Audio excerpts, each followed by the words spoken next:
Good morning, everyone. Selamat pagi. Thank you for joining today's Malaysia and Taiwan IT's bilateral webinar. I'm Amber Chen, the host of today's webinar. We are excited to have four world-renowned speakers in this industry with us here today, and we'd hope to share different practices and learn from each other. First of all, I would like to invite the President of ITS Malaysia, Dr. Sri Ismail, to give us an opening remark. Dr. Sri Ismail is currently in charge of building and operating the first metro in Malaysia. He is a registered professional engineer with Board of Engineers Malaysia and has accumulated over 36 years of working experience in the government sector, where he was principally responsible for planning, construction, operation, and monitoring of all privatized highways such as North-South Expressway, Penang Bridge, and KL-Karak Highway. Now, please join me and welcome Dr. Sri Ismail. Thank you very much. Good morning to all the speakers and the participants of today Joint ITS Malaysia, ITS Taiwan Bilateral webinar. It's my pleasure to welcome all of you on this virtual platform. ITS Taiwan has been a very strong supporter of ITS Malaysia since its founding days. I am very especially happy to be able to reconnect to our friends in ITS Taiwan, although this is only on a virtual platform due to the COVID-19 pandemics. However, I'm happy to note that Malaysia is moving toward endemics faced with a fewer travel restriction from 1st April 2022. As such, I hope we were able to reestablish our long-standing friendship with ITS Taiwan, a person not too long from now. I wish to congratulate to the members of the organizing team from ITS Malaysia and ITS Taiwan putting this Habe event, and it's particular to Engineer KK Chin from ITS Malaysia and Ms. Tina Yang from ITS Taiwan, who were the key initiator of this event. And very much look forward from hearing from all the four prominent speakers, two each from Taiwan and Malaysia. The knowledge sharing from such session is very important for us to learn from each other to expand our experiences across border and continue close ITS collaboration within ASEAN Pacific countries. I look forward to engaging session and hope this webinar will spur deeper conversation and close engagement between Taiwan and Malaysia. Thank you very much. Thank you, Dr. Sri Ismail, for the opening remark. Next, I would like to introduce the representative from ITS Taiwan, Philip Zheng, the Board of Director of ITS World Congress, to give us a few words. Mr. Philip Zheng is also the President of the International Committee of ITS Taiwan and Executive Vice President, Far Eastern Telecommunications. He possesses over 25 years of experience and global ICT and telecommunication professional. Now, please welcome Philip. Good morning, everyone. Chairman Dr. Sri Ismail Salah, Dr. Leon, Dr. Max Rosalie Max Dao, Dr. YC Zhang, Dr. Huang Wenjian, honorable guests and friends from ITS Malaysia and ITS Taiwan. Good morning. Welcome to the first bilateral conference between Taiwan and Malaysia in year 2022. 2022 will be the first post-pandemic year where we will see new economy enabled by 5G, IoT, big data, machine learning, artificial intelligence become reality. ITS as a backbone of each country's economy will need to transform both digitally and physically to accommodate all the demands driven by new technology in order to facilitate the anticipated growth in all areas. Every country is at different stage of ITS development. Therefore, success stories sharing and bilateral cooperation become very important for us to advance our ITS system. This bilateral conference will kick off the cooperation between Taiwan and Malaysia, where we will exchange ideas, innovative solutions, and successful stories. Most importantly, establish contacts to be followed up. This conference will serve as a platform for both countries' ITS community to cooperate regularly. Year 2022 is also an important year for Taiwan. We will apply for 2026 ITS World Congress to be hosted in Taipei. Taipei has been investing in smart city technology for many years and has also ranked as one of the smartest cities in the world for several years in a row. Taipei would like to contribute more to ITS society through demonstrating how we harmonize our society through advanced ICT technology to make cities smarter, operate more environmental friendly, and more sustainable. We will also showcase how we use ICT and ITS technology to close digital and physical gaps between rich and poor, elderly and young, abled and disabled. Moreover, Taipei being ranked as the most desired workplace for expatriates by Internations in 2022-2021 is a vibrant city full of energy. Taipei's unique, traditional, and friendly Chinese lifestyle, matched with perfectly fused multicultural food and well-preserved scenic spots, will definitely give you an unforgettable World Congress experience. We look forward to hosting you all in Taipei 2026. Last but not the least, on behalf of ITS Taiwan, I wish the event a great success and look forward to the opportunities afterwards. Thank you for your attention. Thank you, Philip, for the opening remark. Now, before we move on, we would like to invite all the speakers to take a group photo. Speakers, please turn on your cameras to take a group photo.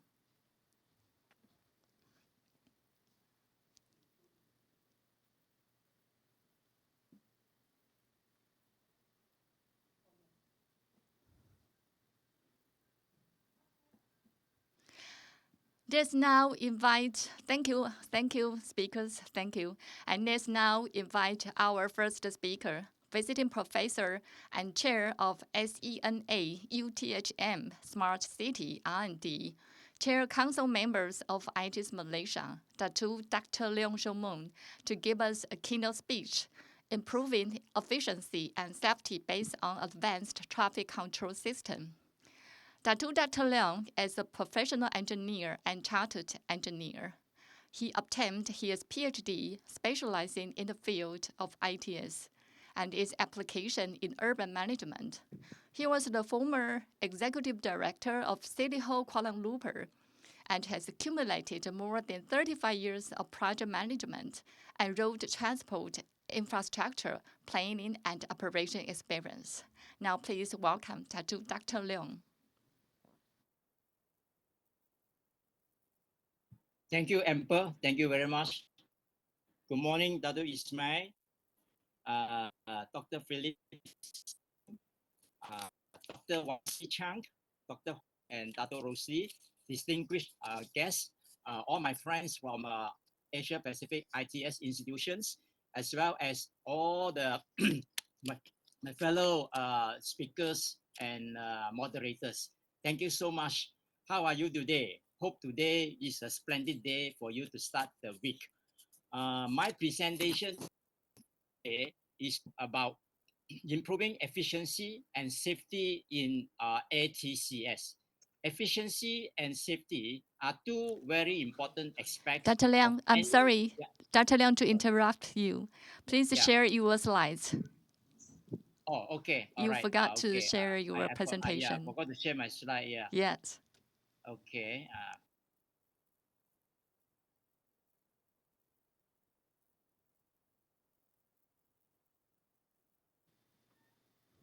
Okay. Can you see my slide? Yes, we can see your slides. Thank you. Okay. Thank you. Thank you. Sorry. My presentation this morning is improving efficiency and safety in ATCS. Efficiency and safety are two important aspects of any ATCS, and safety is consequential to efficiency of the system. An inefficient ATCS will create frustrations and loss of confidence to the system. Eventually, users could not care less of the display of the traffic lights, and surely accident will happen.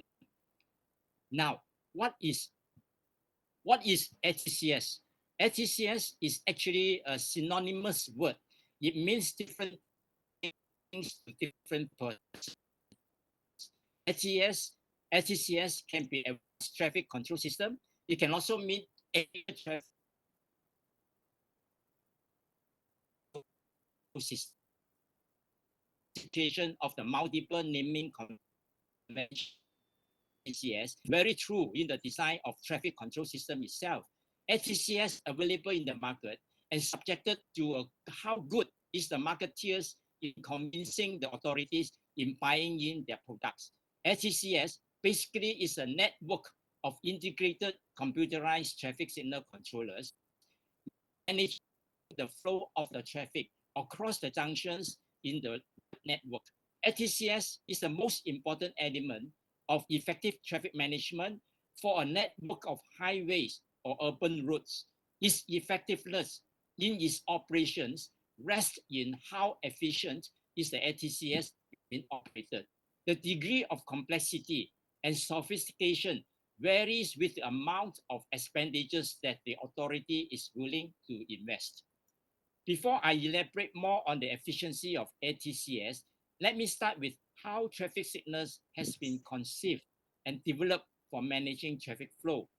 Traffic signal has been evolved since the 1800s from a manually displayed cardboard, stopping and letting the traffic move without conflict, to the use of mechanical dial system, and now the intensive application of ICT and IoT.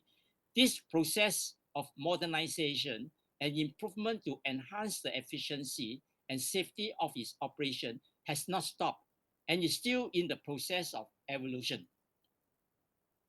Throughout its usage as a traffic controls mechanism, many has believed that installing traffic signals or traffic signal control system is a solution to congestion in a heavily traffic network. In reality, it may not. Instead, it could be the source of congestion if the system is not efficient. Examples of congestions and frustrations of waiting at traffic lights due to outdated timing or wrong timing plans are very common. In fact, safety to the pedestrians, safety to the drivers, and how traffic signal control is used to resolve the conflict of vehicular movements are the main concern of the traffic control system, and not solving congestion. According to the Manual on Uniform Traffic Control Devices, there are 9 warrants and none of them uses congestion as a justification for installing traffic lights, but focus on safety at the junctions. Traffic signal control works on the principle of time allocation and time sequencing to reduce the risk of collision, either vehicle with a vehicle or vehicle with the pedestrians. The safety of users and the efficiency of the control depends a lot on how the timing sequencing is done in response to the real-time traffic flow and how good is the system being maintained. Traffic flow data was collected for a specific day and period, and the best average or representative values were used to develop the pre-timed signal timing plans for the control of traffic situation. It is called pre-time because this timing plan was prepared based on prediction of the peak load traffic and when this peak will happen. The pre-time timing plans have worked very well historically for low unsaturated junctions. But the rapid urbanization and exponential increase of traffic volumes, pre-time signal timing plans have been very inefficient. Traffic flow is a highly stochastic event, and the actual traffic flow conditions are dynamic and subjected to changes of the road conditions, weather, and other externalities. As can be seen from this slide, pre-time signal timing plan is developed based on the assumptions that the traffic flow has a definite peak and the definite period when it occurs. And this pattern is recurring. It is fine as long as the flow is low and junction is not saturated and the environmental conditions are stable. Unfortunately, due to the stochasticity nature of the traffic flow, the onset of the peak period may change. Today's morning peak start at 7 a.m. may not be the same as tomorrow. Due to this reason, if we have selected the 7 a.m. peak timing plan and the peak period happens to be later, then the timing plan becomes inefficient. Similarly, if we have generated the timing plan based on the expected peak traffic flow values, but the actual peak flow values are higher, then the timing plan developed becomes inefficient in coping the peak traffic. Thus, it is unlikely that any average representation of flow values to generate pre-timed signal timing plan is sufficient. Comprehensive and massive traffic data is required to generate accurate timing plans and to match its time of occurrence become very important. This is beyond the ability of manual data collection and manual analysis. With the advent of traffic signal control systems using computerization for data collection and optimization have been developed and integrated with massive mainframe computers which have supercomputing powers and speed to improve the data collection, analysis, and timing plan optimization.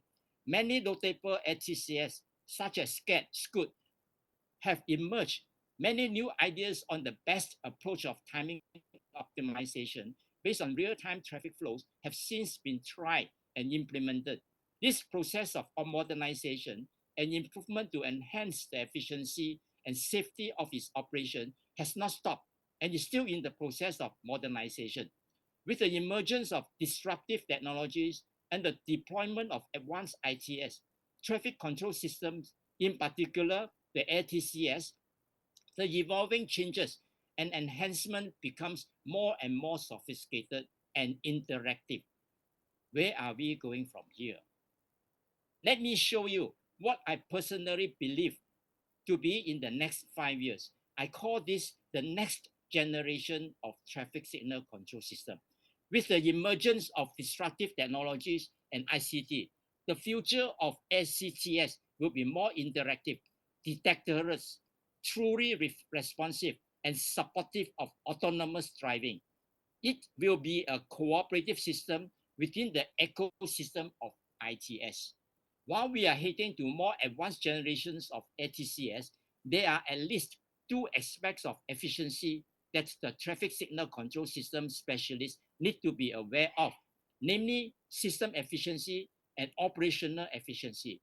Any inefficient ATCS will only lead to the loss of confidence and revert back to manual control.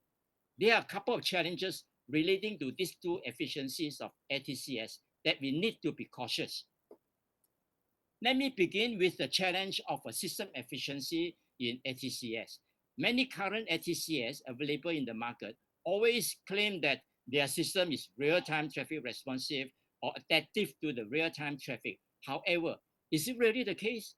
Most of the time, in these systems are installed with a multiple or prefixed timing plans based on different peak periods of the day and selectively pick based on time of day operation or when the traffic flow reaches the threshold level. These systems do not have the ability to calculate or optimize the timing plans based on the actual real-time traffic information. Thus, these systems are not efficient and fail to respond to very low traffic or oversaturated conditions when the junction is jammed up. In an oversaturated junction, the stability of the junction is unstable, and any frequent change of timing plans will also result in junction chaos. This brings us to how often should the timing plan be changed to cope with the dynamic nature of traffic flow? Do you change the timing plan immediately or through a transition of few cycles? How do you cater for an oversaturated junction where all the approaches exceed the saturation flow and the continuous queue in the approaches end of the cycle? Quite often, due to the insistent request of the users and those non-traffic literate decision makers to have additional features. Their requests have also affected the system efficiency. For example, many decision makers have high expectations of green through a line of signals. They have often been shown one side of the story where the vehicles move very smoothly through a series of traffic light junctions in a specific direction without stopping. That's very good. But what is always not shown is the long queuing at the side street. Is green wave necessary where people have to wait for the main flow to pass by even though the volume is low? If it is applied when traffic flow condition is very low or junctions are not saturated, you do not need any green wave. Just apply skip phase or the right traffic timing, responsive timing plan will do. If all junctions are oversaturated, green wave never work because there's no defined heavy directional movement that will benefit from the green wave in any particular direction. Another misconception is improving the efficiency of the traffic control by using countdown system. It is really a waste of resources and it incurs additional maintenance costs. It actually cultivates rushing through the junction and increase accident rates. Similarly, request to have traffic preemption features. This sounds very good and can be easily done, but in practical operation, it has caused more problems, such as who has the priority, the ambulance, the bus, the fire brigade, or the politicians.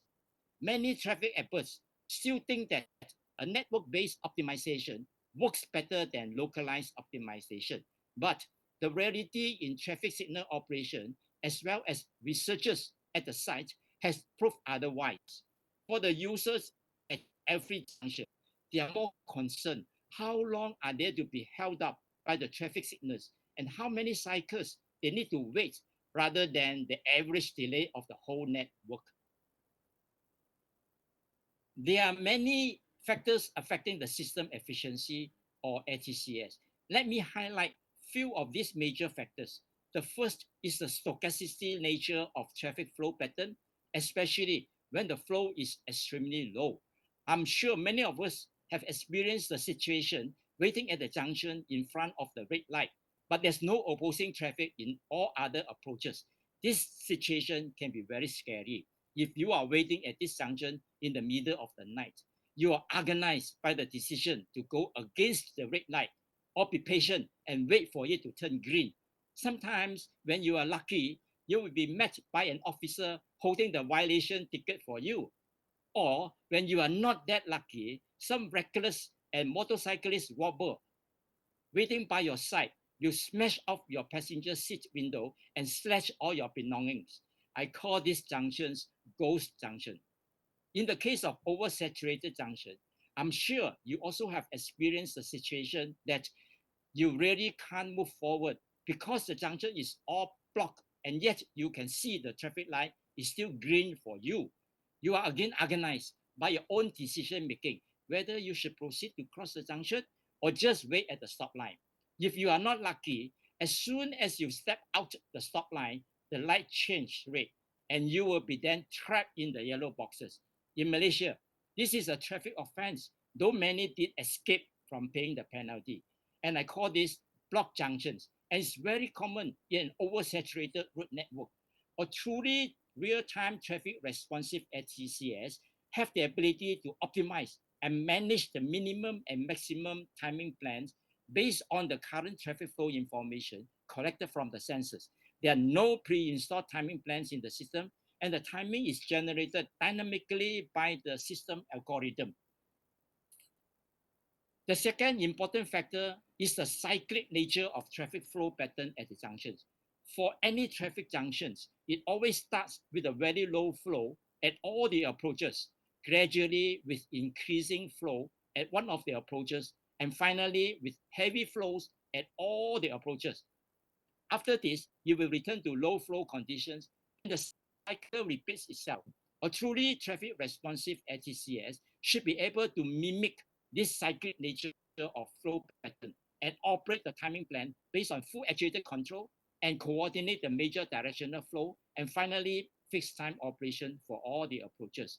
It is with this capability that the ATCS will be efficient in managing the cyclic flow pattern of the junction. ATCS requires extensive traffic data for the optimization of optimum timing plans.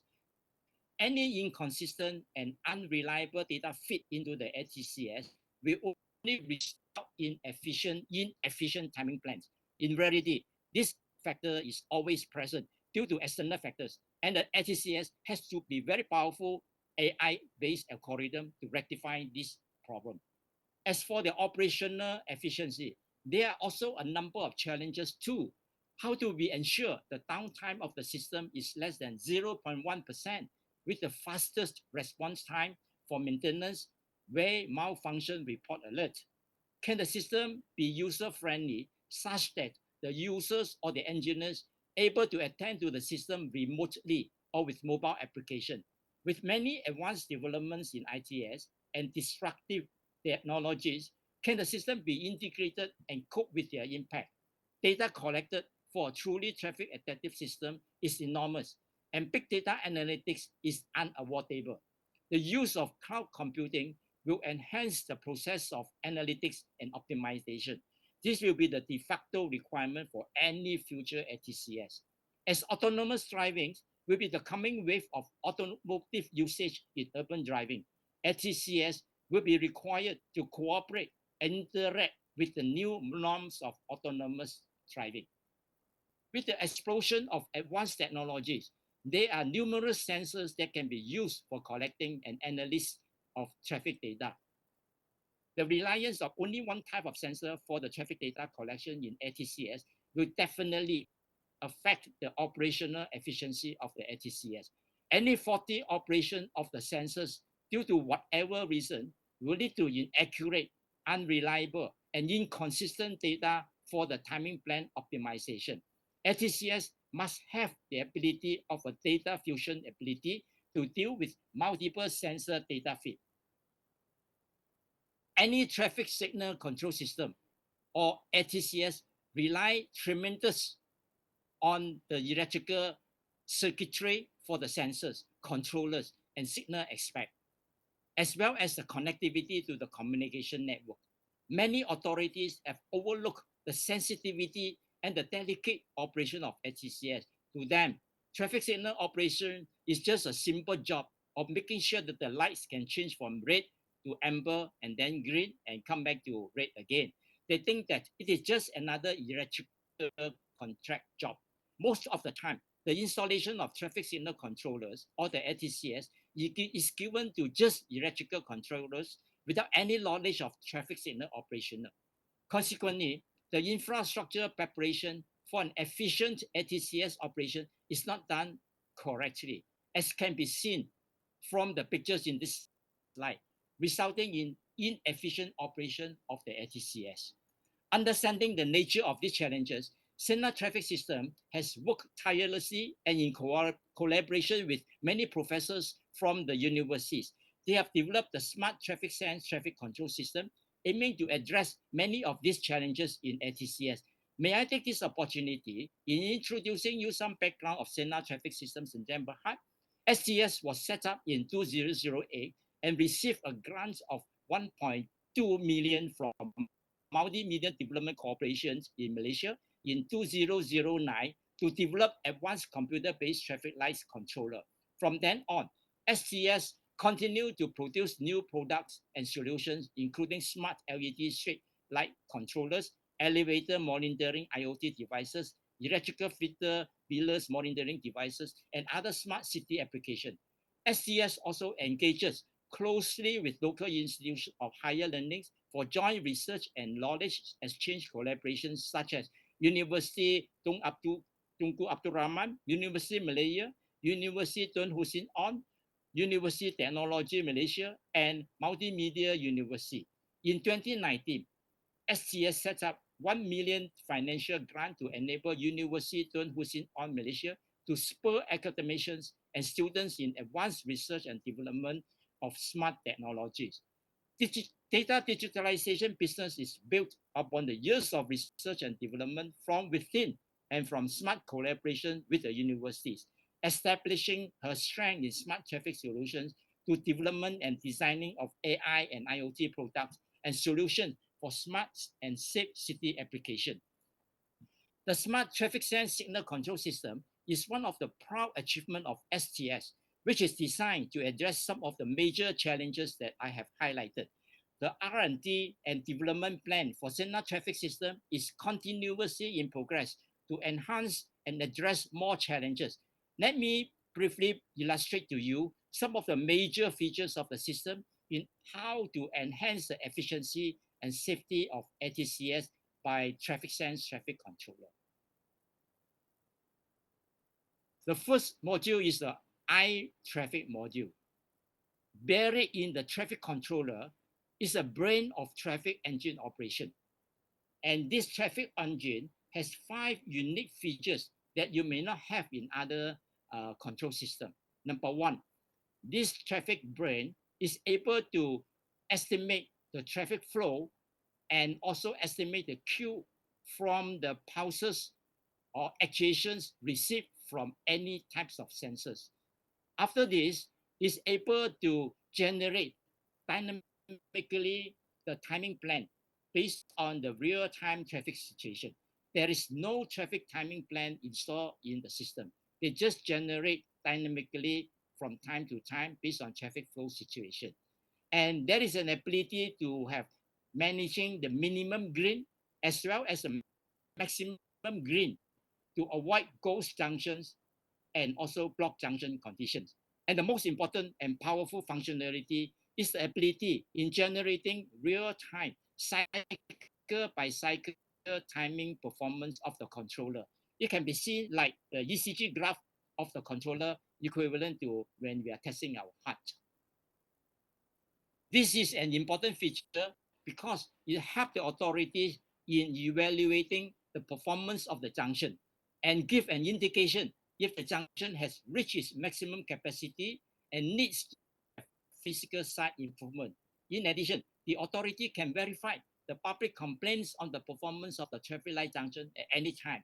Sometimes we do have people complain because they waited too long or they are impatient, your traffic control is not working well. Well, we know the time. We can refer back to the timing performance graph and we know whether this is a true complaint or it's just out of frustration he mentioned it. Let me briefly brief you and introduce you the overall architecture of the traffic sense control system. As you can see from this overall architecture,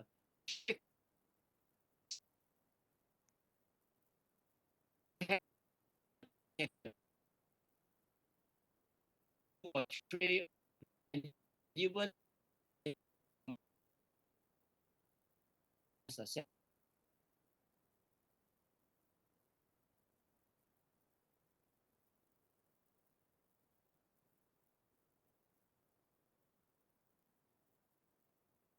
which is now in the controller, can be interactive with autonomous driving. Let me start by introducing you the traffic control monitoring module. In this module, various components such as traffic conditions monitoring, time, space, junction coordination, etc., are being able by the users in this module. The user can configure the junction, give all the information to the controller, and controller will do the job. Another feature is that enables the user to edit or draw the junction layout using the interface without any physical plan to be imported. This is an example how the real-time traffic condition at the junction can be viewed through the traffic control center monitoring module. We know which junctions are operating all right and which junctions are causing the long queue at any junction. The most important is the time-space diagram. The user can even track and monitor the coordination of any pair of junction using the time-space diagram. If this is not enough, the time-space diagram is further enhanced with a real-time image of the selected junctions for coordination. So you can be sure that the time-space diagram is working all right. You can print out the junction performance report for reference or action just from the controller at any time that you want. The next powerful feature of the system is controller monitoring module. This module enables the user in closely monitor the operation status, even where mobile phone by the engineers remotely, and send alert for the maintenance team. This system locks the functionality and can help to trace back the operational status of the controller for any reference if you want. Sometimes when there is an accident happen and everybody claim that the timing is green for him, nobody say that I beat the red light. Then you can look at into this system log and we can find exactly the time that these two disputed parties are arguing. The next important feature is the Alarm Manager Client Alert module, enables the users on any malfunctioning of the controller or system and automatically send a maintenance alert to the maintenance team. Here, this is our system whereby you show you the flow and the process of how the alert system sent through the mobile. And the alert is not only sent to the service team or the maintenance engineer, but we send to the supervising manager. So the manager can keep track on whether has anybody responded to any complaint of the malfunction. And this person, the technician, using the mobile, when he logs into the controller, he has to clock in and the manager knows that my man is at the site. When he open up the controller, it's sent to him. And after he finish out, he has to clock out. And when he clock out, and he just key in whatever he has done, and it will generate automatically the report. And the technician doesn't have to come back and recall what he has done. Sometimes the technician may have forgotten one or two things and forgotten to do this, do that. But now with this report, he knows exactly what he has done. And the manager also knows what the technician has done. And it enables a more transparent claim for the expenses by the maintenance team to the client. And in conclusion, Dosana traffic systems in Jam Berhad has successfully addressed some major challenges affecting the system and its operational efficiency. We understand that SCTS will be continuously being challenged for greater efficiency and better safety for their users. The development of ATCS will be ever evolving. For Sena traffic system, we are prepared and will be working along in this long and winding road ahead. First, lastly, I would like to thank you for your participation and your patience. Stay safe and be healthy and be happy. Thank you very much. Thank you. Thank you, Dr. Leong, for sharing your perspective on ATCS. Next, I'd like to invite Dr. Wenjian Huang, Director, Board of Directors of ITS Taiwan, and Assistant Vice President, CECI Engineering Consultant, to share ATMS in Taiwan. Dr. Wenjian Huang holds a PhD in Civil and Environmental Engineering, University of Wisconsin-Madison. Dr. Huang, the mic is yours now.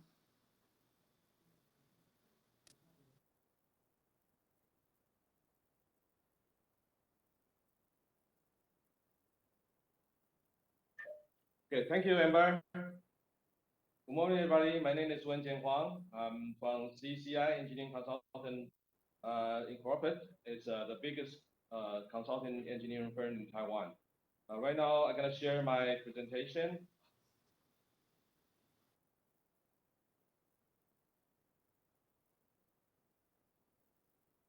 Okay.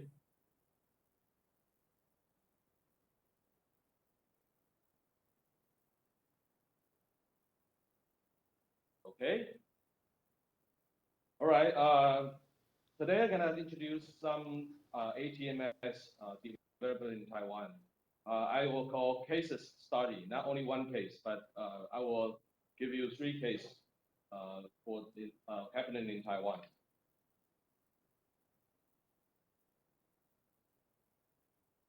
First, I'd like to share some pictures.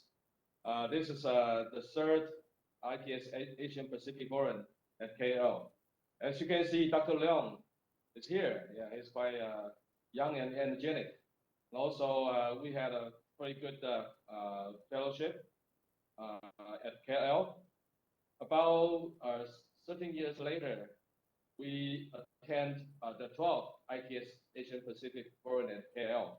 As you can see, there are a lot of people, young engineer, and also the delegate from Malaysia. We shared the forum together, and it's quite successful forum back in 2012. Okay, today I'm gonna introduce about background of traffic management in Taiwan, and also what can we what we need is not what we get right now. And also cases presentation will be three places. One is Yilan, and second will be Pingdong, and the third will be Taipei. We have three different cases. We'll show you how use ATMS to cope with our traffic problem. And also, I will introduce some advantage of bringing new technology into ATMS.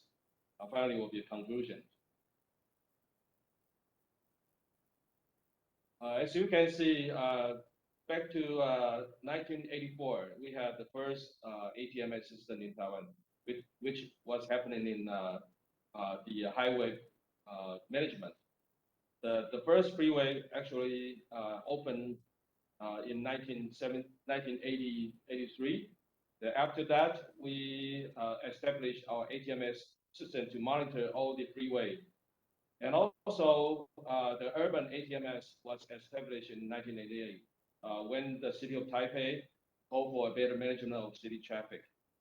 After that, major city in Taiwan, they established their traffic management center and also their system. First of all, the freeway, we had CCTV, loop traffic detector, and transport message sign, and also emergency telephones. Back then, there are no cell phone available, so emergency telephone were very important to the freeway management. In the urban, actually, we connect all the traffic controllers and loop traffic detectors, including we have ultrasonic loop detector, traffic detector, which is obsolete for most of Taiwan, and also CMS, CCTV, and on expressway. Later, we add another control like freeway. We have a rate metering, and also we add route guidance, weather sensors, incident detection, and so forth. For the urban, and we incorporate with parking management, and also enhance detection like radar, image, RFID tag, reader, such so forth.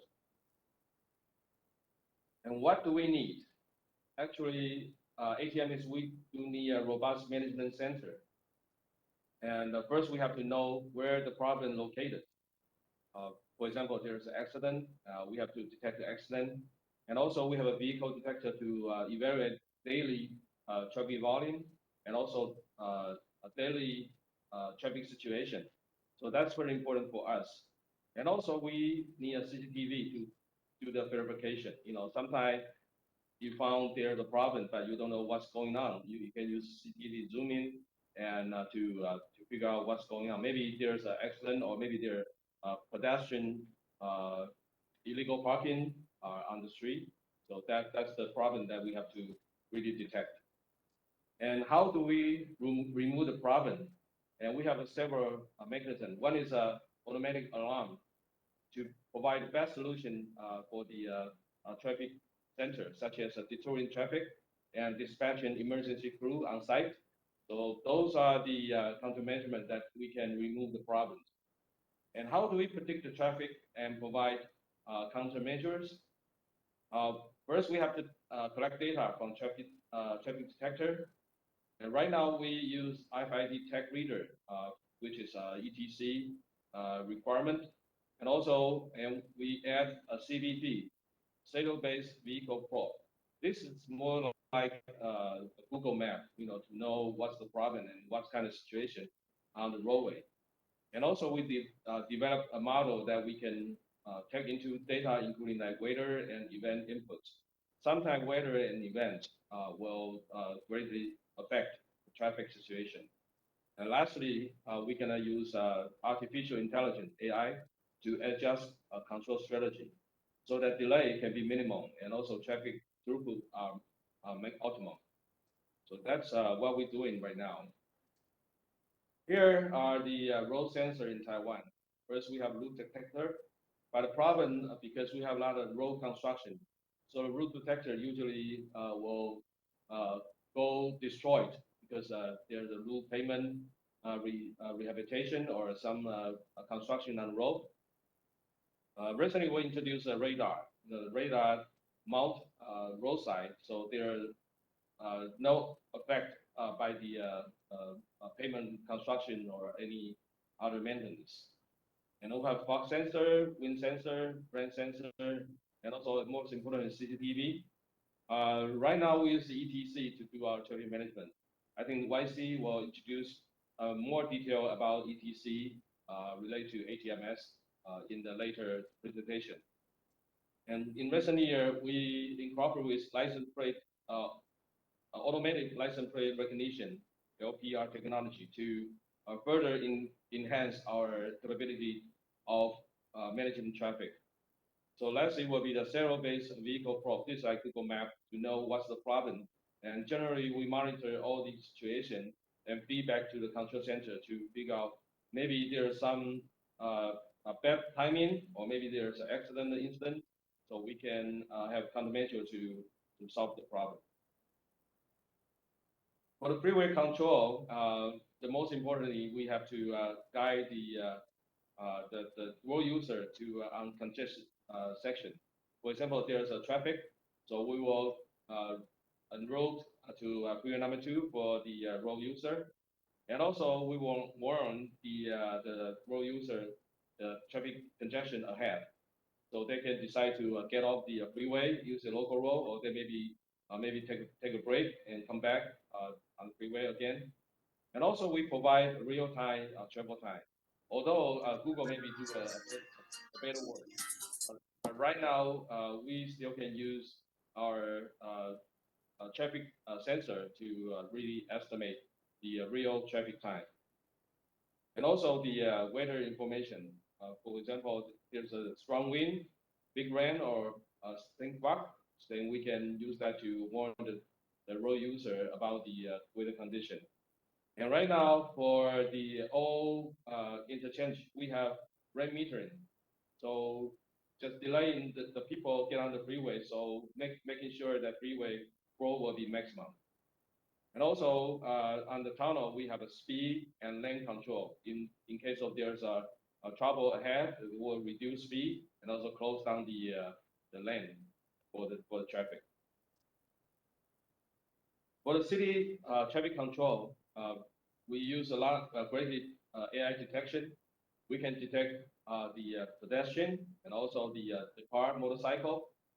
So using that, we can maximize our traffic timing and also adjust the red time or green time to making sure that pedestrian and the car can safely pass through the intersection. And this is pedestrian signals which installed in major city in most of the intersection in Taiwan. And this pedestrian coming down system that including a dynamic, actually it's cartoon, walking green man, and also the second remaining for the green time. So it's quite helpful for the intersection to increase the safety of the pedestrian. For most of the traffic signal, actually, we also equip the red time coming down system. So letting the driver knows how many seconds they have to wait to the green time. So they're reduce the sometimes maybe there's a green time rush or maybe the violation of the red time. And this is a typical traffic signal. Actually, this with control panel, the police can manually control the traffic signal, but this signal connect to the traffic control center, so can remotely control by the traffic control center with a fixed timing frame or maybe a dynamic, in some cases, dynamic control on the intersection. And enforcement, actually, right now we have automatic enforcement. For example, using license plate to enforce illegal use of the roadway. For example, this truck cannot use this on truck route. We can use that to do the enforcement. And also we use largely CCTVs and e-tech readers. So make sure that our data is 100% collect to the traffic control center. So for the dynamic traffic control, we have Metro City implement the dynamic traffic control system. For more than 10 years, the performance increased from 12% to 30%, including like Kaohsiung, they have like adaptive signal control, and also they have a dynamic phase split, and also LRT signal control. In Pingdong, which is example I will introduce later, they have 71 kilometer long 80 intersection with the we call the smart corridor with all the traffic controller connected to the control center to maximize the efficiency of the traffic flow. And also we have a Taichung, including like high-speed rail facility, high-speed railway station facility traffic control, and also greenway signal setting. So that's the typical control display. In Tainan, we have a bus priority. In Taoyuan, we have adaptive control and also bus priority. In New Taipei City, we have adaptive control, and Jiayi also we have a DRT control. So typical control system in Taiwan is like we have a user interface to collect data, and also we have logic and computation and control module. Basically, data module will collect vehicle data, queuing length, and turning movement. For the control module, we will set up the timing plan and also signal stage. So basically use that to control all our city traffic control system. Our goal is to create safety, comfort, economy, also smooth for our objectives. And our service include signals control, information provision, and also bus, parking, police, and also we have an application that help the road user to understand what's going on in the roadway ahead. So using the system and also the data collected, that will be our whole ATMS system. I'm gonna present you the first case one, that will be Yilan County ATMS. This system already happened in Yilan for more than 6 years. At the starting point, we start building the platform like for development, and later we add data mining, kiosk control system, and in 2019 we add a functionality, equipment, and platform. So, and this year we will fine tuning and also incorporate new technology, and also model expansion. Not only cars, but we also include like motorcycle and other mode of transportation. So you will see from data exchange, including risk management, whole thing that will be included in our Yilan County ATMS. So basically, the situation is the first is traffic diversion, because the Yilan is north and south traffic situation. So that's once there's a problem or maybe there's a jam, the road user, they have to use a alternative route to get their destination. So that's where we set up the CMS for people to estimate their travel time, and later they will know how to do the route guidance, and also we prohibit some turn at some intersections. So making sure people will follow our route instead of turning randomly at the arterials. And also we cooperate with other agencies like Freeway Bureau and Highway Professional Highway Agency to exchange information for the road users. And also, parking is very important because there are local parking requirements. So we identify the location, and we identify the routes, and we get the sign. So making sure that the parking, the road user can find their parking at first timing, not only wandering around the city. So that will reduce the traffic demands in the city. And also, we in parallel street, we use that traffic control to control 25 intersection. Um, what we use is flexible starting and ending peaking setting, because if you have a dynamic setting, then you will set up your timing plan according to the demands dynamically. But after that, then we can use a time of day control. That's no problem. This happened for the weekend because a lot of tourists actually in Yilan County, so that's majorly for the weekend and also holidays. The case two is Pingdong Arterial. Actually, Pingdong is down south, tip of Taiwan, and there it's famous for the beaches and also the old towns. So a lot of people actually they have a vacation or holidays in Pingdong area. So that create a lot of traffic jams. So what we propose is smart corridor, and we introduce latest technology into the traffic management. So with that, we will dynamically control the traffic, making sure that efficiency and ecology are achieved. So this is a Highway 1 from Kaohsiung to Pingdong. You will see there from the freeway, a lot of people actually they travel from Highway 1 and Highway 17 all the way to 26 for the canteen area. And the holidays traffic pattern is very significant. So that's why we use dynamic traffic control design. And also we provide route guidance and detouring for the road user. For the congestion, we use the arterial management to mitigate the congestions. So the project, actually, there's 24 sites, 24 intersections on Highway 1.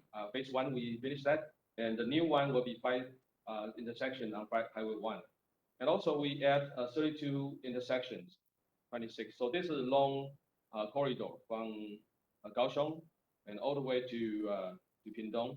So all the traffic control, actually, they are all connected. We use a dynamic control. We estimate the travel time, and also we do the hardware installation, and we also provide the control system for the smart corridor. And what about the performance? And we use Google Map as our key major performance. For example, a Google Map will show what's the distance of backup. So we will know estimate about 7 kilometers. At that time, we have to use our dynamic control to mitigate the problem. The major problem because there's a 226 and 9, 2 arterial actually the merge into Highway 1. So the merging point, they have a very strong waving situation. For example, you can see now it's a 26, it's a heavy traffic, but 29 very light traffic. So you will see the directional traffic is quite significant, especially beginning of the holiday, people going to south, and after the holiday, people heading back home. So that directional traffic is quite significant. So we use a signal to control the merging. So for example, 26 and 9, and they are take turn to release the traffic. We use a dynamic merging control, and depending on the traffic volume, the system will release traffic to minimize overall delay. And also, not in operation during the light traffic, because in light traffic, there's a merging, there's no problem. So we just no operation during the light traffic period. So that's the equipment we have. We have a whole location travel time using here is ETC RFID tag to detect the traffic. We will know the traffic from south to north, how many minutes they spend on the roadway.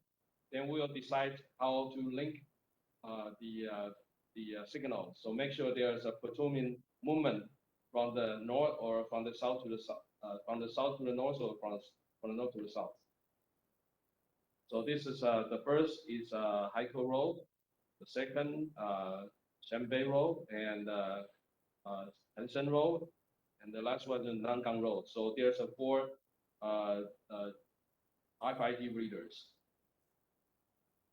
And also we have VD to real-time collect the traffic situation. For example, Highway 9 and Highway 26, we have a VD to know what kind of situation, what kind of traffic volume on two roads, so we can do the smart merges.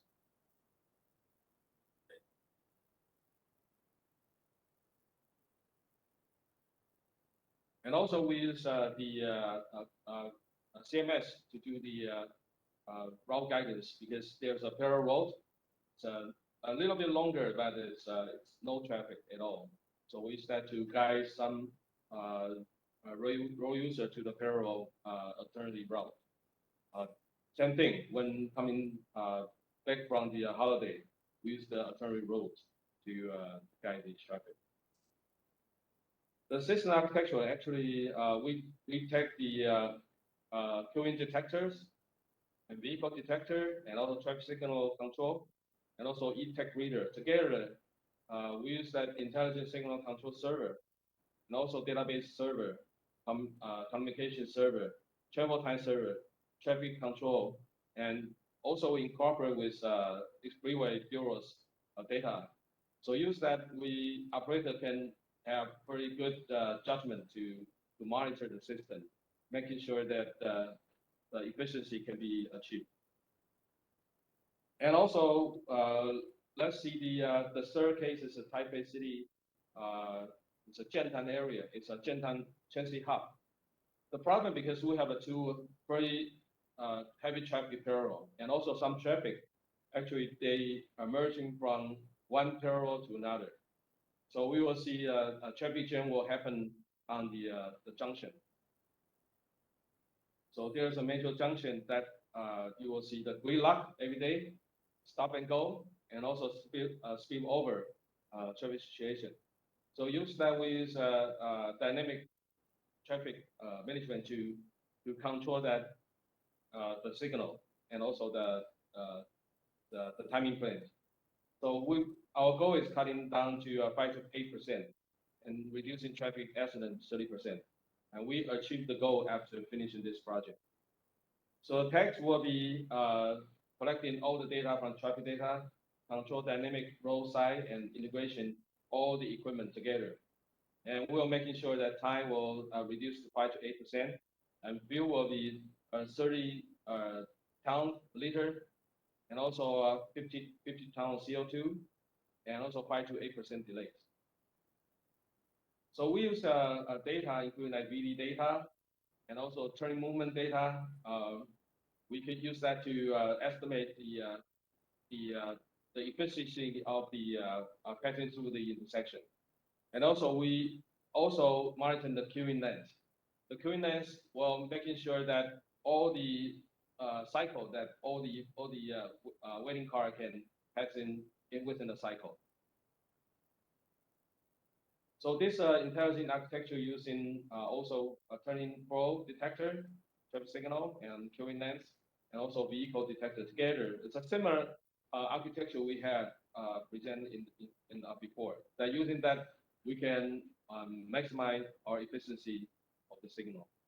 So this is improving our implementation status and also monitoring our situation. And also you can see the real-time information image coming back from the section, and also we group in the movement. And also we can do the query like turning movement query, and also stopping vehicle and delay query, and also timing plan queries. So using that, we can integrate existing frameworks using uniform API So making sure that our system won't be a new system, that'll be integrated into our existing system. And also interface design, including like web-based design, and also direct projection and big screen integration, and also integrate into existing system. So advantage bringing a new technology into ATMS. First, we use a lot of vehicle detection technology, including like RFID reader.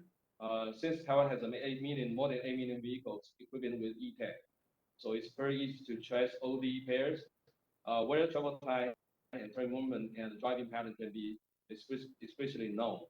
And also, we use a similar to automatic license plate recognition thanks for our AI technology.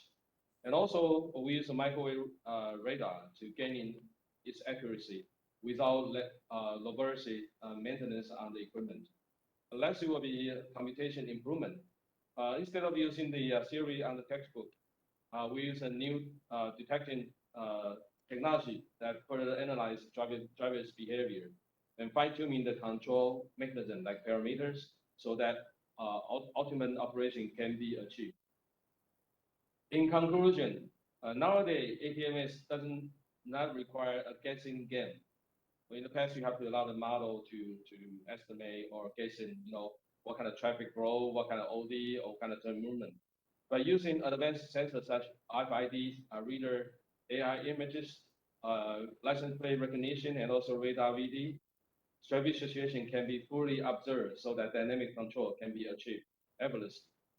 And also, internet has served a major backbone of the communication, and 5G wireless technology can be greatly assist traffic control and disseminate useful real-time information to the road user. So that's the backbone that we use for our daily ATMS traffic control.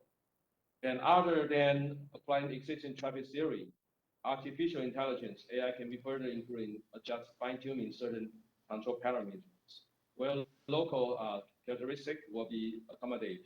In the past, you have to use like Western traffic theory. They don't have a motorcycle. They don't have a lot of pedestrians. So using that, maybe there's some efficiency. So that's why we use our artificial intelligence to further adjust some parameters.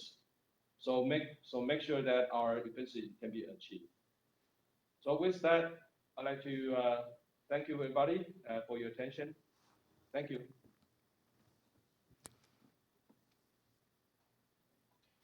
Thank you, Dr. Huang. Now, let's move on to the next keynote speaker, Managing Director of FETC, Chairman, Board of Supervisors ITS Taiwan, Dr. Y.C. Zhang, to give us a keynote speech, Integrating MLFF as Foundation of Smart City.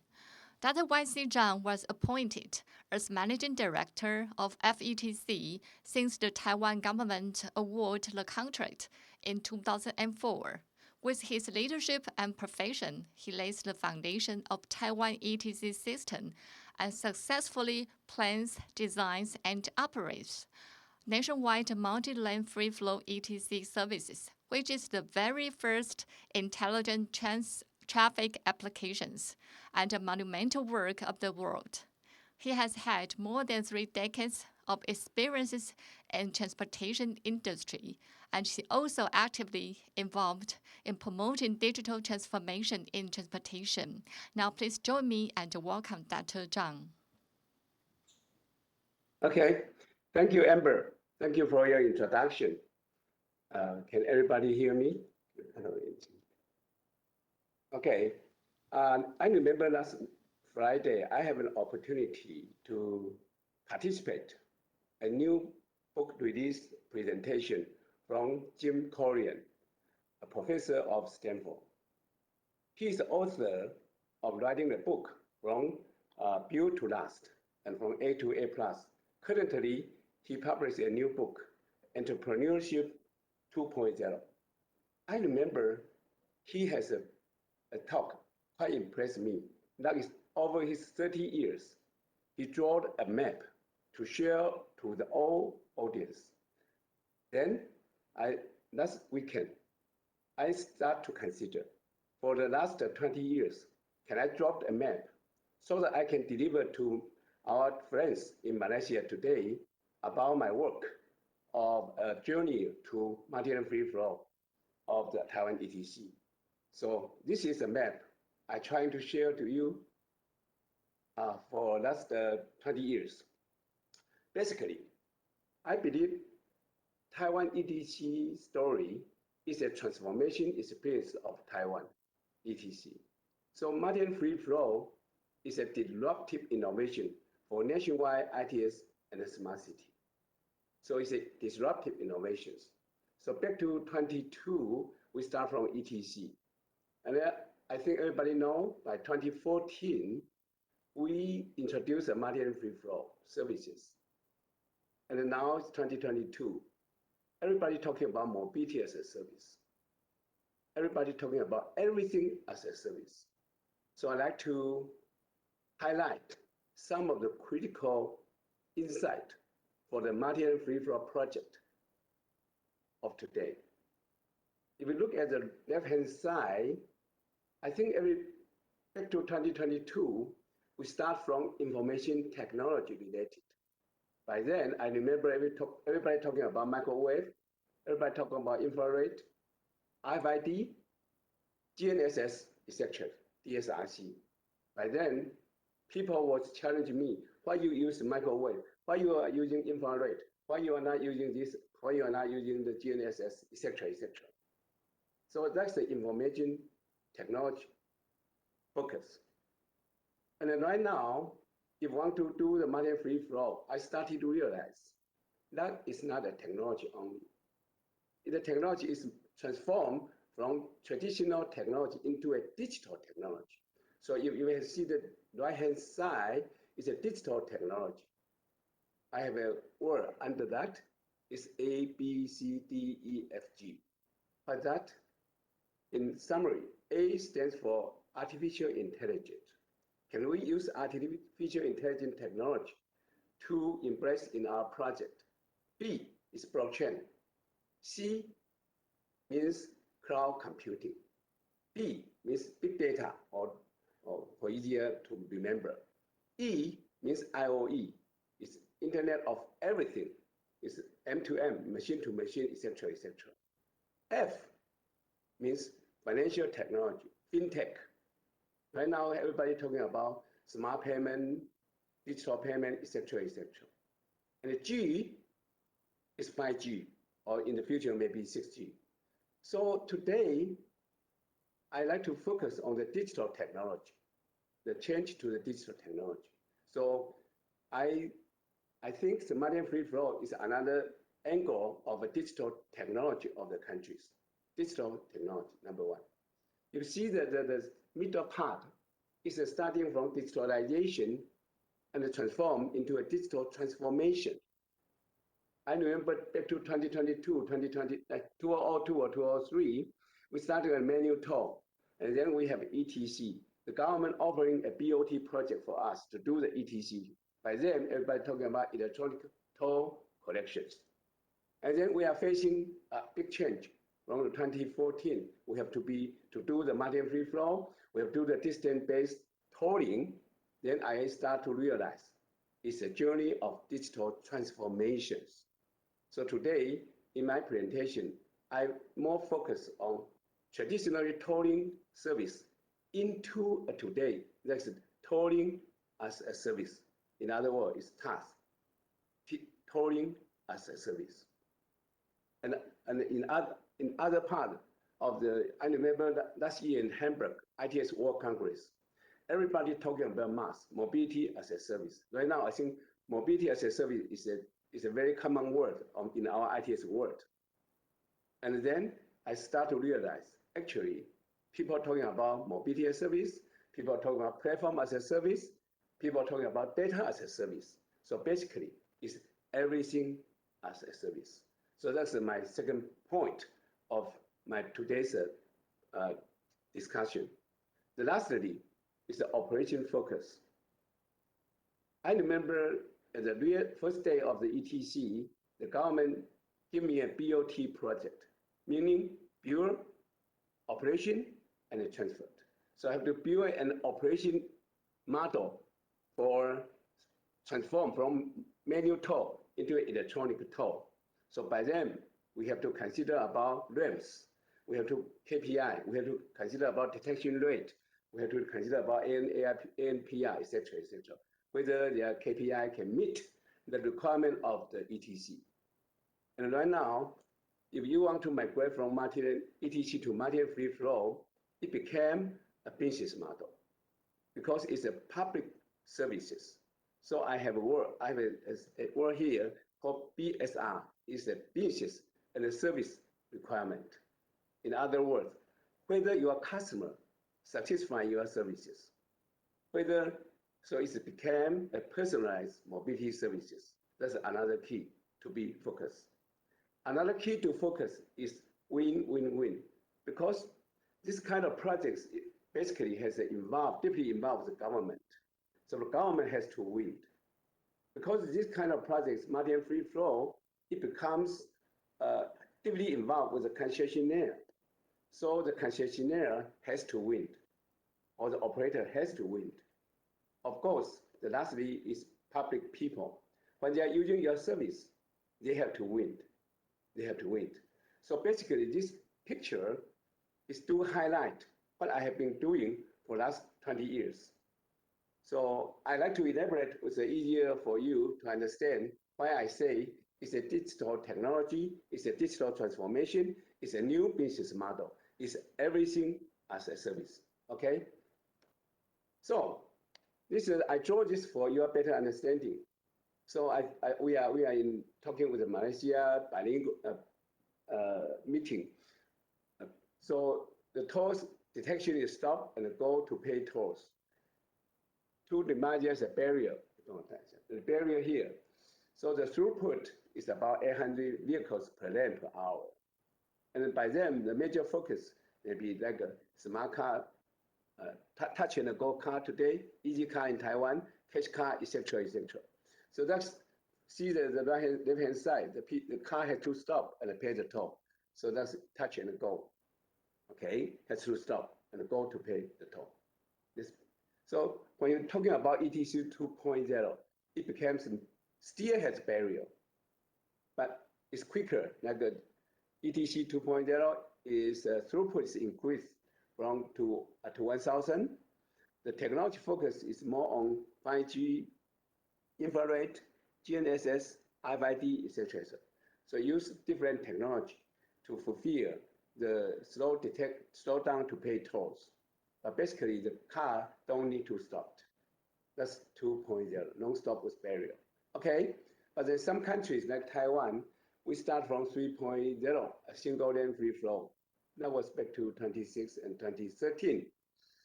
There's no more barrier. The throughput is increased to 1,500 per lane per hour. And then the focus is 5G, infrared, GNSS, RFID, and digital technology. So that is the point I keep talking. The A, B, C, D, E, F, G. Now in the 3.0, and then we move to 4.0. Okay, it's a multi-free flow. There's no barrier distance based since 2014. The throughput is 2,100, and the focus is technology, operation, service, and business. Service and business, it became the major focus on the multi-free flow, especially in the era of COVID-19. It became a contactless economic. The people like it because you don't need to stop to contact, become a contactless technology. It became an ESG concept, ESG. Okay. Now, I'd like to share some of the multi-free flow background. Okay. For somebody you may not so familiar with Taiwan, we have 20 years of BOT concession to FETC from 24 to 2025. And the land area is 36,000 kilometers per square. And the population is 23 million. And we have registered vehicle is about 8.3 million to 9 million as well. And the length of the freeway is over 1,000 kilometers. The gantries we built is 337 gantries. It's interesting. It's not so big, but we have 300 gantries. And distance-based tolling. It is a distance-based, or you can call it a cross toll. Okay. And then we are not alone. We start from manual toll back to 1974. It's cash and a ticket. And then it's a fixed rate per toll booth, fixed rate. And then became a single lane free flow, still offering a pace base. It's about, I just say it's a fixed rate, and 1,800 around vehicles per lane per hour. So it's a quicker because there's no more barrier. Starting from 2014, January of 2014, we launched Malian Free Flow. It's nationwide applications. And it's 2,100 vehicles per lane per hour. And most importantly, it's flexible, low pricing. In other words, the design we made in Taiwan are able to support fixed as well as flexible, low pricings. So I know Singapore is very success in ERP. It has flexible, low pricing. And if you deeper understand our design architect, we also are able to support flexible, low pricing mechanism. That's very important. For sometimes in the Lunar New Year, because traffic is very heavy, and we offer a flexible low pricing for the purpose of discouraging driver in the highway. And for some special event, we are able to develop a section by section different pricing scheme. All these are very important in multi-level services. So it's a smart highway nature, okay? So if you see the operation result, is everybody adopting the services, basically. All the motorists using the multi-level services. And ETC transaction is usually daily transaction is about 17 million transactions every day. And the RFID utilization rate is 94%. This is another critical point for a success of multi-lane free flow. And in the right-hand side, you can see the ETC usage rate is 100%. You might curious to know why the RFID utilization rate is 94%, and then ETC usage rate is 100%. Because besides RFID, we also using state-of-art AI ANPR, artificial AI ANPR. So we are able to reach to near 100%. Now it's 100% utilization and a near 100% accuracy. And because it's a public services, so today Taiwan every year we do an individual survey. The customer satisfaction rate is 96%. I think everybody of you might understand a public service to get the 96% of satisfaction rate is not easy. Okay, and this is another point I'd like to highlight. If you want to operate a multi-lane free flow environment, the equity of the tolling, the accuracy of tolling is the key to success. If the people have find way to avoid being tolled, the whole system will be challenged. The whole system will be collapsed. So if you see the figure here in our operation, the tolling accuracy rate is 99.9999. Almost is over 59 accuracy. The vehicle detection accuracy rate is 99.98. And then the most importantly is the throughput. Compared to before, when we launched the multi-lane free flow, the traffic volume increased, especially in the toll booth area, increased by 3 times. So that's the merit, that's the benefits from the concessionaire point of view. It can increase the throughput. It will increase the capacity. And most important is a successful PPP project. in Taiwan. So that's a operation result. Okay, and then, as I say, it's no more than a traditional technology. It's a digital technology. And in front end, we also upgrade into a detection sensor is RFID. Maybe you might say RFID or infrared or DSRC are all detection sensor. Yes, it's all traditional DSRC. However, we notice that RFID is easier to identify. It has an identity. By using of the identity, it's an open standard. The most important is an open standard. And if the nationwide want to do the digital transformation, can fully utilize the open standard ID to develop the relative ITS project, relative smart city projects. So this is a very important change. I remember back to 2010, while we are facing a serious challenge from the public, from the government. And I started to decide, we introduce RFID. So the RFID is cheaper, easier to adapt. So a lot of the benefits to make it a successful implementation. Of course, we need a laser detection sensor, night sensor.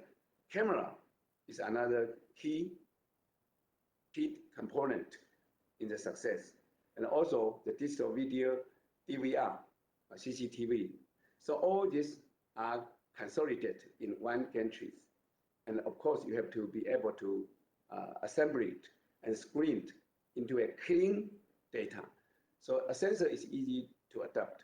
However, how to clean the edge or the low side data into a unique, near 100% unique of identity of any user is a key to success in this project. Okay. So as you can see, license plate, maybe sometimes it's not clear, but if you have RFID tag, then the vehicle ID is clear. So it's a complementary technology. The license plate image as RFID also is a complementary to be able to identify into a very clear ID of the vehicle.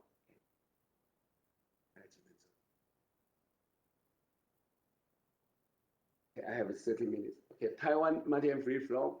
This is basically, I think everybody of you are quite familiar with the architecture from the sensor network to the network platform and to the application layer. Because in my first slide, I says it's no more a technology. It's become a service-centric. It becomes a business-centric modeling. So the whole architecture is clear, it's very important. So in the network platform, we have collection, monitoring, LPR identification, vehicle management system, rating, billing, analysis, and also authentication, authorization, and accounting. Because you have to identify who is who, whether individual vehicle is correct in your billing process.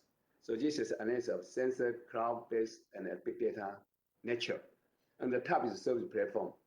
If you have a right mediation platform, then your service platform is just natural growth. Like ETC, you want to do ERP, you want to do logistics, you want to do e-parking, you want to do smart city. It's all under the same operation platform, same service architecture. Okay, so if you ask me, what's your challenge in Taiwan multi-end free flow? I think the number one is the schedule is quite challenging. I remember we have only 2.5 years to migrate from traditional ETC to a multi-end free flow, while we have to build 319 gantries within 10 months. So that's a big challenge. The second challenge is because all the highway is in operations, it's impossible to build from the brand new environment. So how to build a seamless migration mechanism from flat rate toll plaza to a distance-based multi-end free flow to 100% multi-end free flow challenges. So that is a very important challenges. I know in our friend in Malaysia, you have a lot of concessionaire, and so for this part, it's even challenging because you have to assure the rate collected by the concessionaire is the same. You have to assure that the motorists pay the toll has quite near the same to their previous applications. So how you redesign this kind of mechanism to become a nationwide application of multi-lane free flow? So that is we are not alone. It's everybody are facing the integration complexity. So how to make this smooth moving is a key to successful. Of course, huge transaction volume, also penetration rate is another key I just mentioned. If the e-tech penetration is low, then it's difficult to adapt, to penetrate. And another point is because the money free flow is no more a project, it became a nationwide services. So if you are not able to service in the highway as well as the urban area, as well as the city, then it is not a nationwide digital transformation per se. So that is some of the background I'd like to share with you. Okay, so this is the transformation process. You can see in 2012, that's a milestone. That's a critical milestone. Is the red line means the DSRC infrared, two-piece infrared. And by 2011, we start to realize e-tech is key to success in our multi-lane free flow. Then I start to migrate, to adapt the customers back to 2012. And in 1.5 years, our e-tech penetration grows from 3.25% to 94.14%, 94%. So by then, we are able to smooth migration of multi-lane free flow. And then the red line is DSRC. By 2014, it became phase out, OBU phase out. By 2013, 12, at December, we phase out. So that's a very important transformation experiences. And we don't bother the driver to pay any additional cost because we buy back. We buy back all the OBU. We give e-tech for free for the first 2 years of the launch of the services. We give the 10% discount incentive to the driver who are using the e-tech services. So those are some of you see the top is a technology and operation oriented ETC to transform into a service oriented digital transformation ETC. So this is a highlight, my first page of the transformation of the country, transformation of the project. Okay. Then this is a sustainable operation business model is very important. The user are facing distance-based tolling, parking, or FETC cars, ETC stores, call center, channel, etc., etc., and have service contact part. And a toll and a BMS. So it's a front-end process, billing and settlement, and also overdue payment, etc., etc. So this has to be sustainable and operation business model on day to day. And I'd like to share with you that in this model is not as smooth as we are doing today. We have a lot of the de-op process because of the customer requirement, because of technology innovations, because of the environment changes.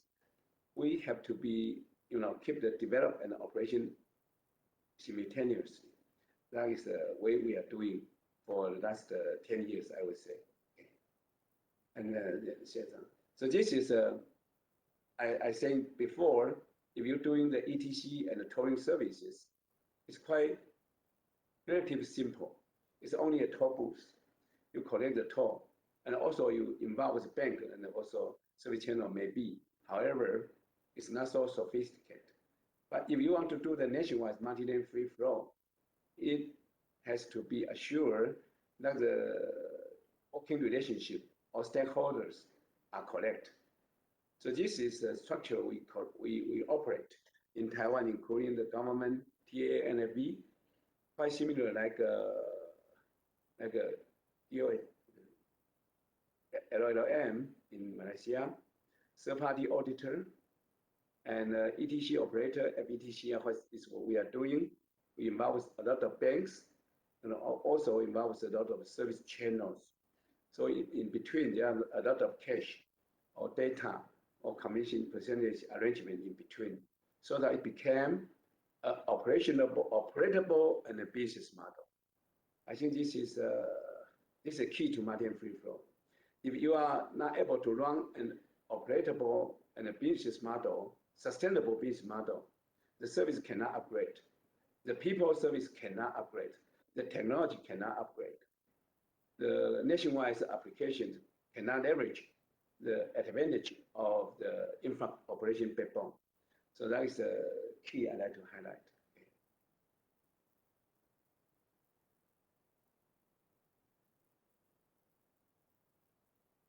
Okay, so then people was asking me why this operation backbone is the foundation of the ITS.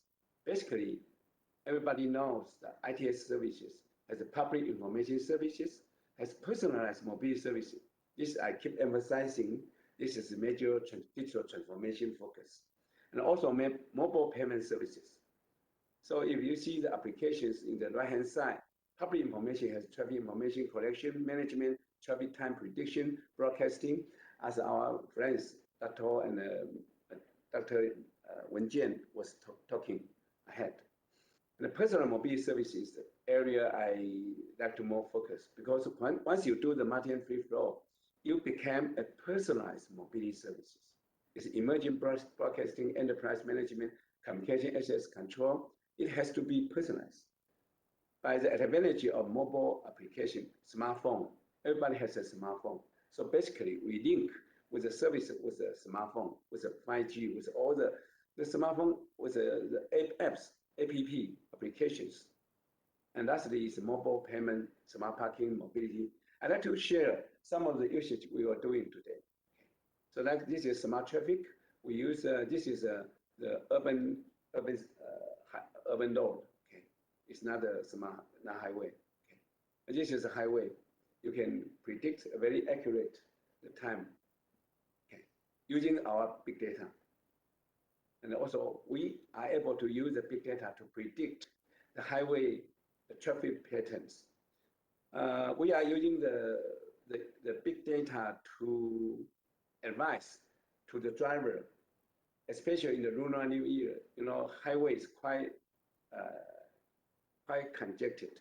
So we give them an advising model. Say, okay, you instead of the start leaving from 8 o'clock, you might leaving at 8:30 or 9. It will be a shorter according to our prediction of traffic volume. So this model is quite successful implement while you are driving from north to south. Okay. Okay, and then we are also using the parking. Right now, Taiwan ETC has over 1,000 parking zones and over 1 million parking users are using our services. So it's also parking vacancy information, etc., etc. Okay, and also we are doing the smart safety. We are using in especially the fogging times or the running time, etc. And you can see that in the typhoon we are able to use the IYD, the smartphone, to notify the individual driver for them to move their car. Safety, okay, and also the parking services. I'd like to share. This is quite publicly used in Taiwan already. Entrance, ashes. And with how the parking fee is $5, your account balance is something 395. So this is I call it a parking as a service. Parking as a service, okay. And this is a payment as a service, because you have account, you are able to do the smart payment, including the McDonald's, even gasoline services, so e-tech payment platform is also implemented in Taiwan. So it's a mobility payment services. It's a multi-product based collision insurance, and we also using the operation backbone to offering pay-per-use automatic renew when a mileage run out or payback unusual mileage, or insurance cover collision on highway service area, or even buy insurance and settlement insurance claim online. So because it's a DBA, usage-based insurance, UBI, usage-based insurance, you need to have an OBU or a component in the device, OBE in the vehicle. But it's very expensive. It's difficult to implement. So by using the big data, by using the AI, by using the cloud advisory, we are able to co-work with an insurance company for a very successful advice about their scheme of the tariff. Okay.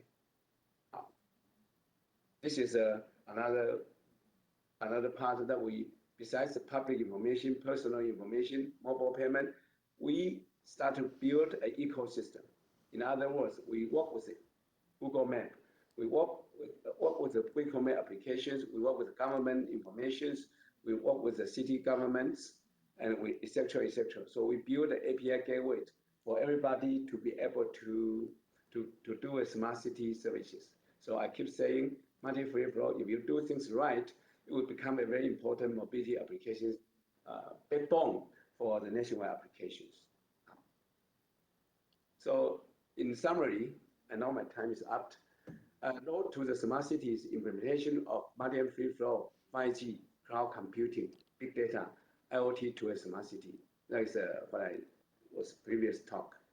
We are able to, we have to embed the multi-free flow to a new business model. If the multi-free flow are not able to come up with the right business model, it's not easy to sustain. It's not easy to upgrade your services. It's not easy to adopt your new technology. All this involvement is a nationwide digital technology process and a journey. The third part is we have to engage multi-free to mass applications. Everybody talking about mass. In our modeling, we're starting from tolling as a service from starting point. And then we upgrade to parking as a service. And then the third part, we have to work with a different party or even the government to try to develop a mobility as a service applications. So it has a step-by-step approach in our journey of the process of the ITS. And lastly, e-tech-based ETC is a certain, we are proven, in Taiwan we are proven e-tech-based ETC is a sustainable and a business model, PPP business model. And with that, I'd like to thank you for your attention. I will close my talk here. Thank you.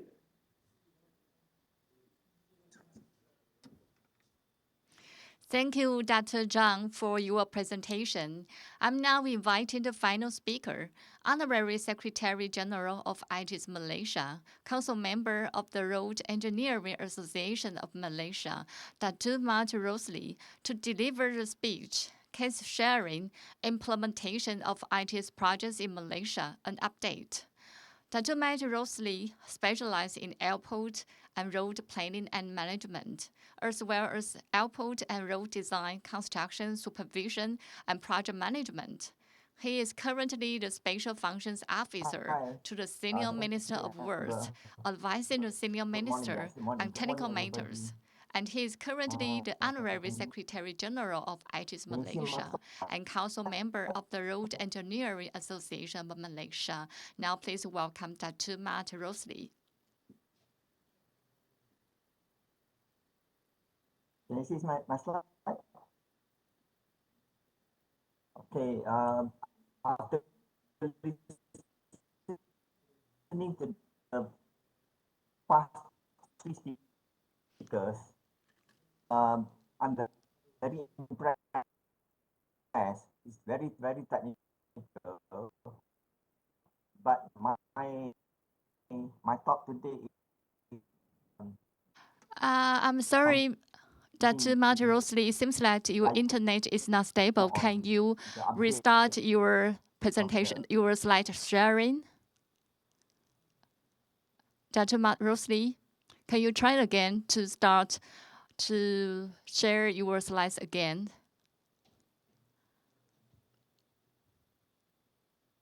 It seems like we cannot see your slides.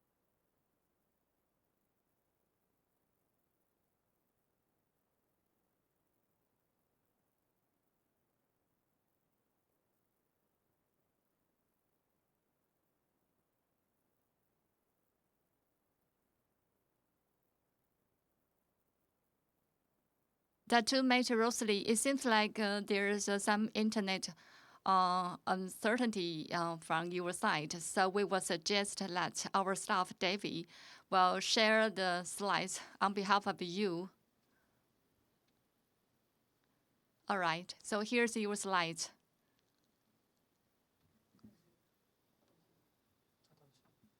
Oh, okay. So now we are waiting for Datu. We are waiting for Datu Mate Rosalie to log into the Zoom again.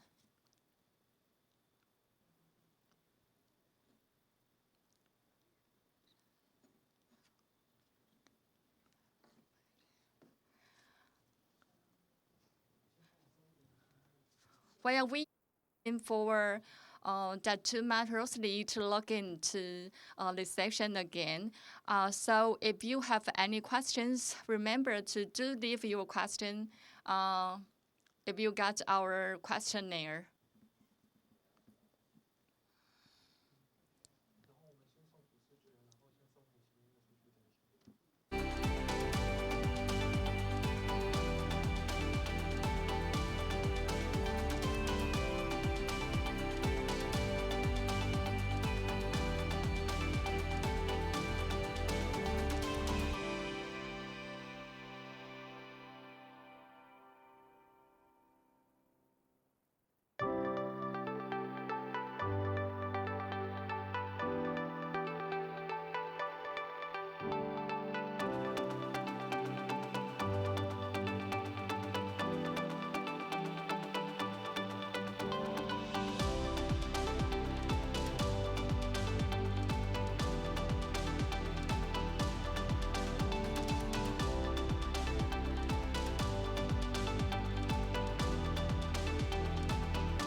So now if you would like to ask your questions to our speakers, you may write in the questionnaire by scanning the QR codes.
Dr. Matt Rosalie, can you speak and try it again? What? Okay. I cannot share We my will my share slide. your slides for you from our side. Okay. So Mhm. you simply just say go next, and then we will conduct your slides. Okay. Thanks.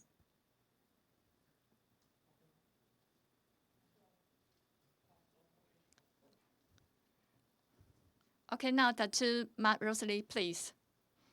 I have to start all over again, is it?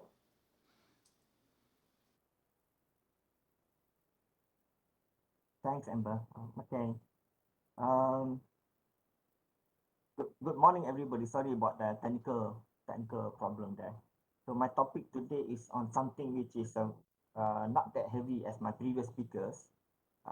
It's on this ITS projects that we are doing in Malaysia, which is an update of the what's happening in Malaysia on ITS projects. Next. So we are we are planning our ITS projects based on the Malaysian ITS blueprint that we have prepared in 2019. So among the key objectives of the ITS blueprint is to provide seamless intelligent mobility, then congestion-free network, and of course, the third is safety, and last but not least is the commercial vehicle operations. These are the key objectives. There are several other objectives, but these are the key objectives that we are going to implement in our ITS blueprint. Next. So the first thing that we did was to go for electronic tolling collection. So we introduced the touch and go card way back in 2008, and now in 2017, we have fully gone towards ETC, electronic tolling collection. So there's no more cash transactions at all our toll plaza. And then in 2018, we're going to embark on this my RFID, which is to use the radio frequency identification tags for all the cars. But unfortunately, the take-up rate is still quite low, but we are moving towards that. Next. The next one is the multi-lane free flow. The objective is to enable toll collection without toll booths and barriers. And then second objective is to allow vehicles to pass through our toll booth at speeds of 80 kilometers per hour. We notice that a lot of congestion happens at the toll booth because vehicles has to slow down, roll down their windows, and take out the touch and go cards and touch the sensor in order to pay the tolls, and then roll up the window again and then move on. So that slows traffic down. Similarly, even if they are using the smart tag, they still have to slow down to enable the smart tag reader to read the smart tags. So by using this multi-lane free flow, there's no more need for any toll booth and barriers. Vehicles can just pass through the toll plaza at speeds of up to 80 kilometers per hour. And this will relieve the congestion at the toll plaza. At the moment, we have several issues. First of all, is that public acceptance. The take-up rate is quite low. So we are doing a lot of public relations, talks on this to get the public to buy in and start to equip the vehicles with the RFID tags. For the past 2 years, we installed this tags free of charge, but now we're charging something like 35 ringgit. It's still quite cheap compared to the smart tag, which is 150 ringgit. And then of course the second issues are the technical issues. We still have some technical issues. That's why if you notice, we still cannot go at a high speed through our RFID readers. And of course, the third one is the toll violators. Next. The next project we are embarking on is to have this National Intelligent Transportation Management Center. At the moment, several authorities, government authorities, have their own traffic centers, like the Malaysian Highway Authority. They have their traffic centers to monitor the toll highways. The City Council, Kuala Lumpur City Council, has their own this traffic center. Our next biggest city in the Klang Valley is the what do you call this, Petaling Jaya City Council. They also have their traffic centers. So what we want to do is we want to set up one center which will integrate all this information so that we can monitor and manage in real time the information on traffic data. So we will have sources from the Kuala Lumpur City Council, data from the Malaysian Highway Authority, data from the Public Works Department who is maintaining the roads. So we will know which roads are being under construction or under maintenance. And then for the local authorities, the social media, and also from the public transport operators. So we have some problems and issues here which we hope we can overcome before the end of the year. One of them is to integrate all this data from the various agencies. And then, of course, the other one is the limitation of our equipment and servers for the data integration part. But we are going towards there. Next. The other one is the advanced travel information system. Once we have all this data being integrated into our data center, our traffic center, then we can integrate all the data traffic for all modes of transport. So not just for personal cars, but also from the public transport.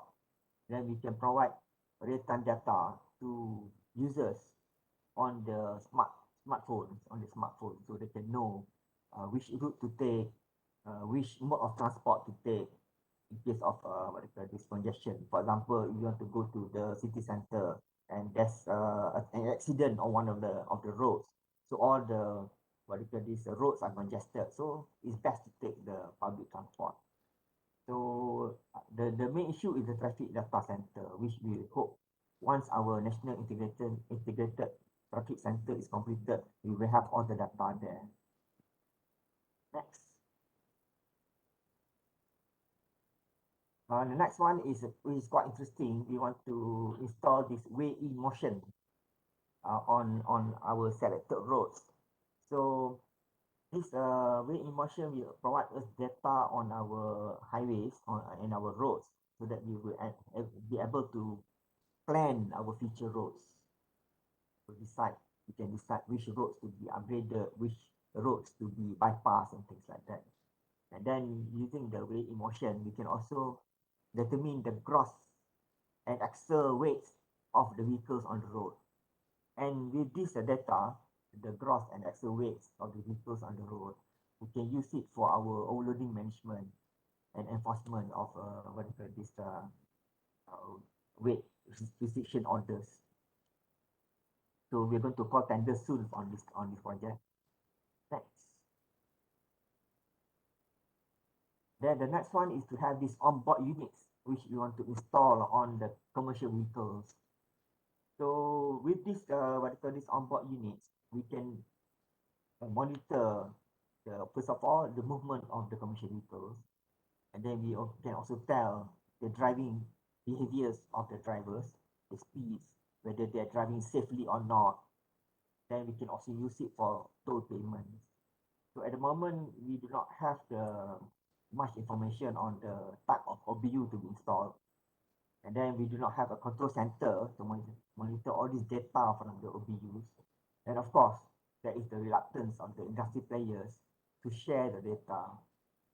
So at the moment, we are carrying out a market survey to determine the type of OBUs to be used. Some companies have approached us, and then we hope to carry out a proof of concept on these OBUs on commercial vehicles. Then we need to amend some laws so that we can enable the government and the industry players to share the data. Next.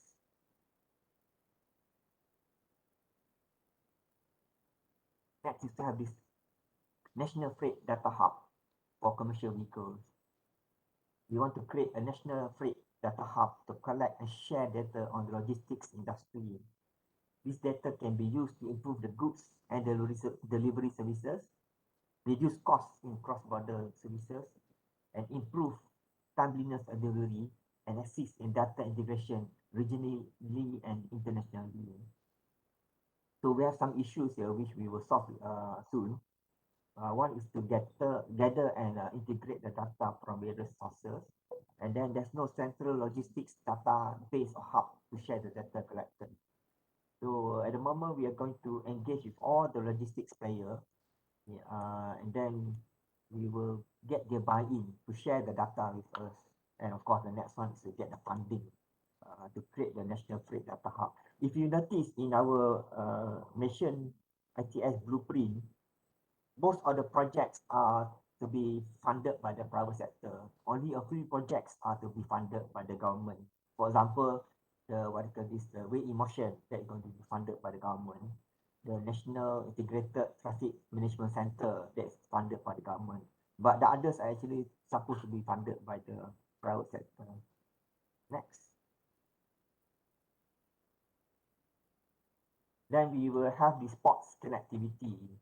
It is to enable the ports to talk to each other, and also between the ports and the stakeholders in the logistics industry. So we notice that heavy vehicles in the logistics industry damages the road.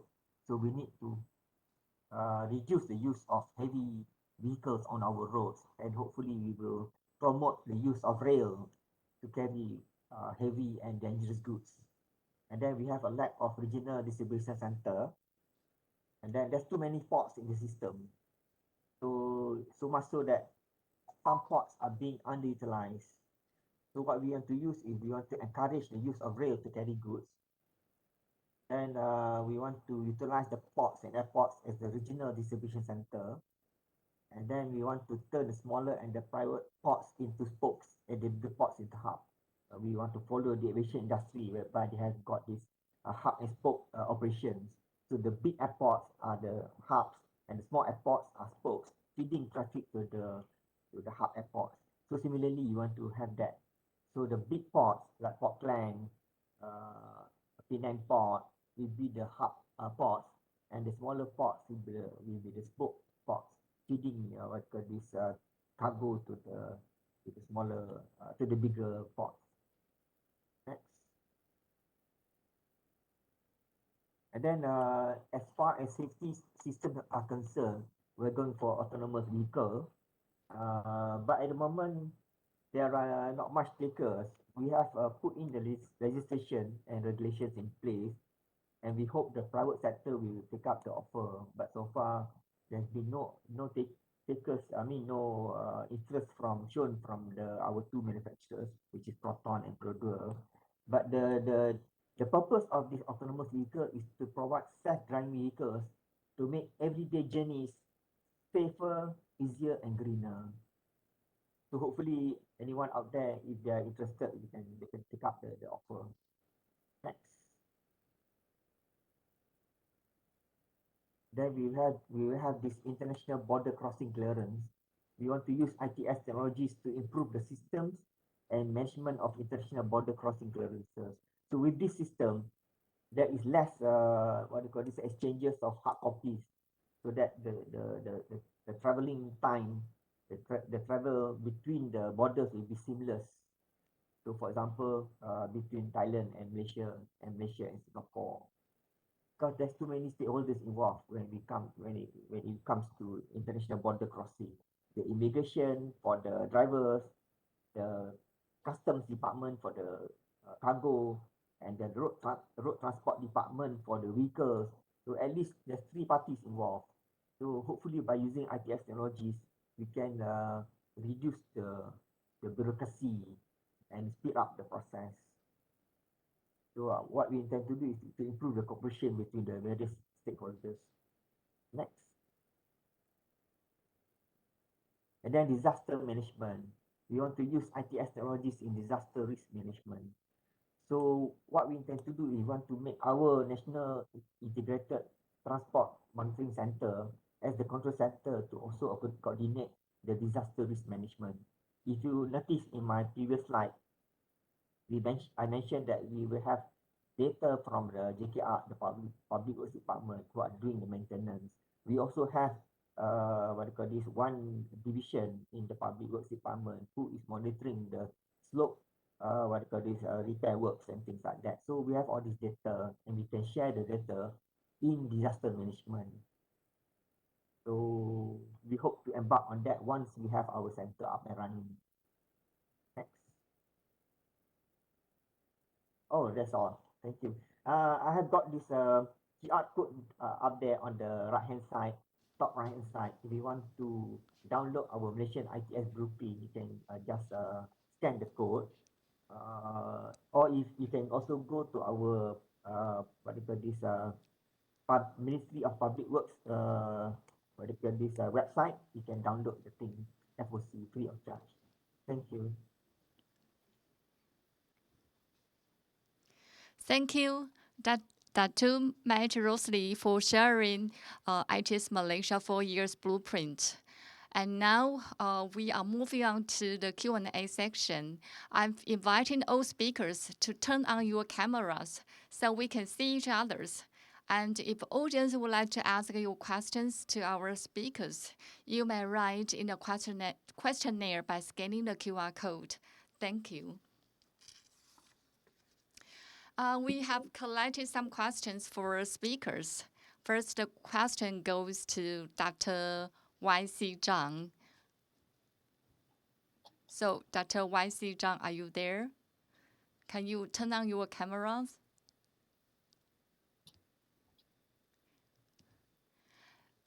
All right.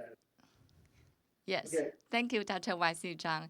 So the first question to you is, what were the biggest challenges when Taiwan transformed to MLFF? Please, Dr. Y.C. Zhang. Okay. I think the biggest challenge is the transformation of the public behavior into a new way of services. Because before, people don't need to register their account. They don't need to handle all the, account balance or issues.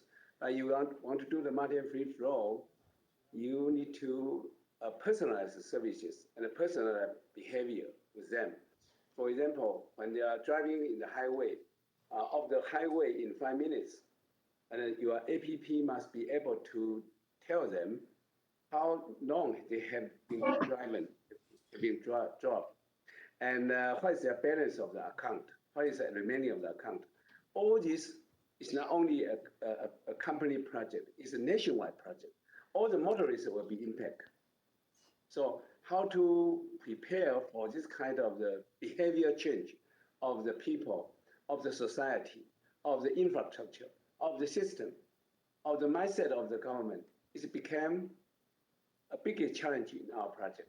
It's not only a transformation of the infrared DSRC to RFID, it's the foundation. The most important, the behavior and the conceptual management change of the whole countries. Yeah. Thank you, Dr. Y.C. Zhang, for addressing that the biggest challenges is the behavior change. Second question I'd like to pass to Dr. Matt Rosley.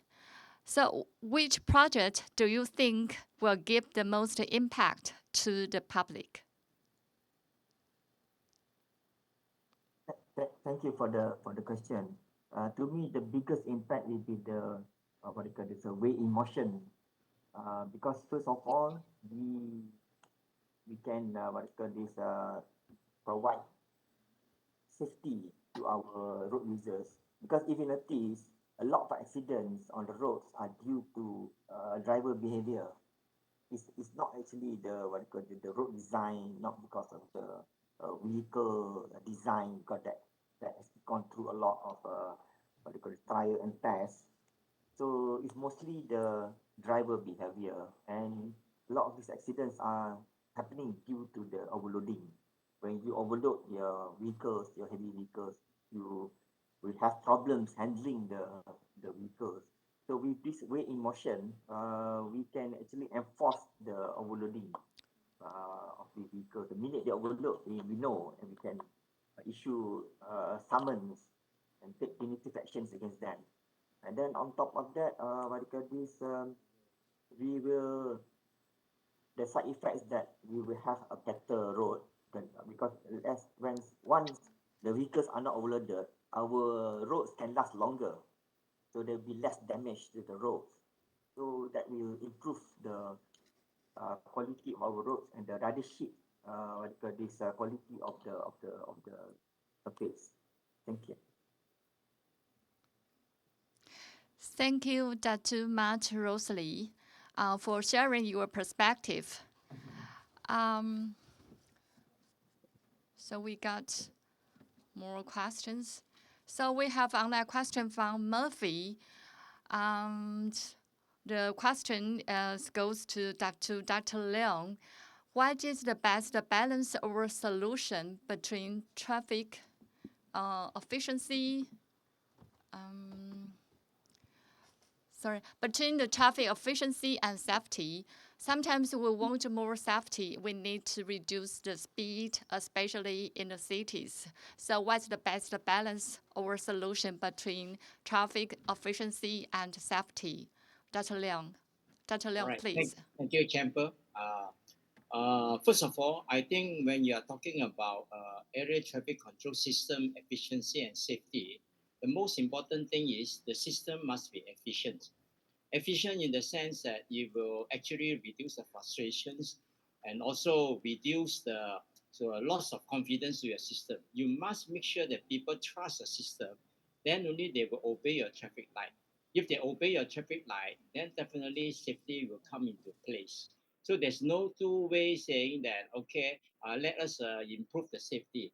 Traffic light, yes, it is installed to improve the traffic. But if the traffic system is not efficient, and people don't trust it anymore because I've been waiting here for so long. I don't see any car, and yet I'm not allowed to go. I'm wondering whether it is working or not working. So he will dash across the junction, but at the same time, another guy also thinking the same thing. He will dash across the junction, then there could be an accident. So there's no kind of how to balance it between efficiency and safety. Efficiency of the system is the utmost important. We must make sure that the system is efficient. Then only safety will naturally fall into place. Thank you, Dr. Liang, for answering the question. And the next question goes to Dr. Wenjian Huang. Is there an apps that allow road users to easily feedback on traffic incidents for quick response by the traffic management team of the city?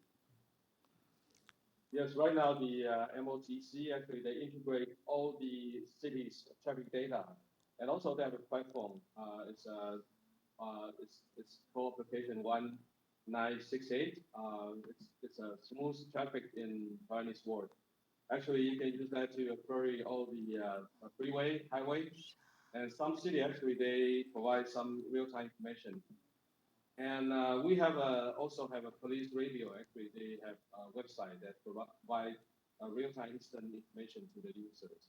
You can listen to radio, and also you can get on the app to application on your mobile phone, smartphone, and to query the real-time. So we do have multiple channels that you can understand what's the real-time traffic in Taiwan. Thank you. Okay, thank you, Dr. Huang.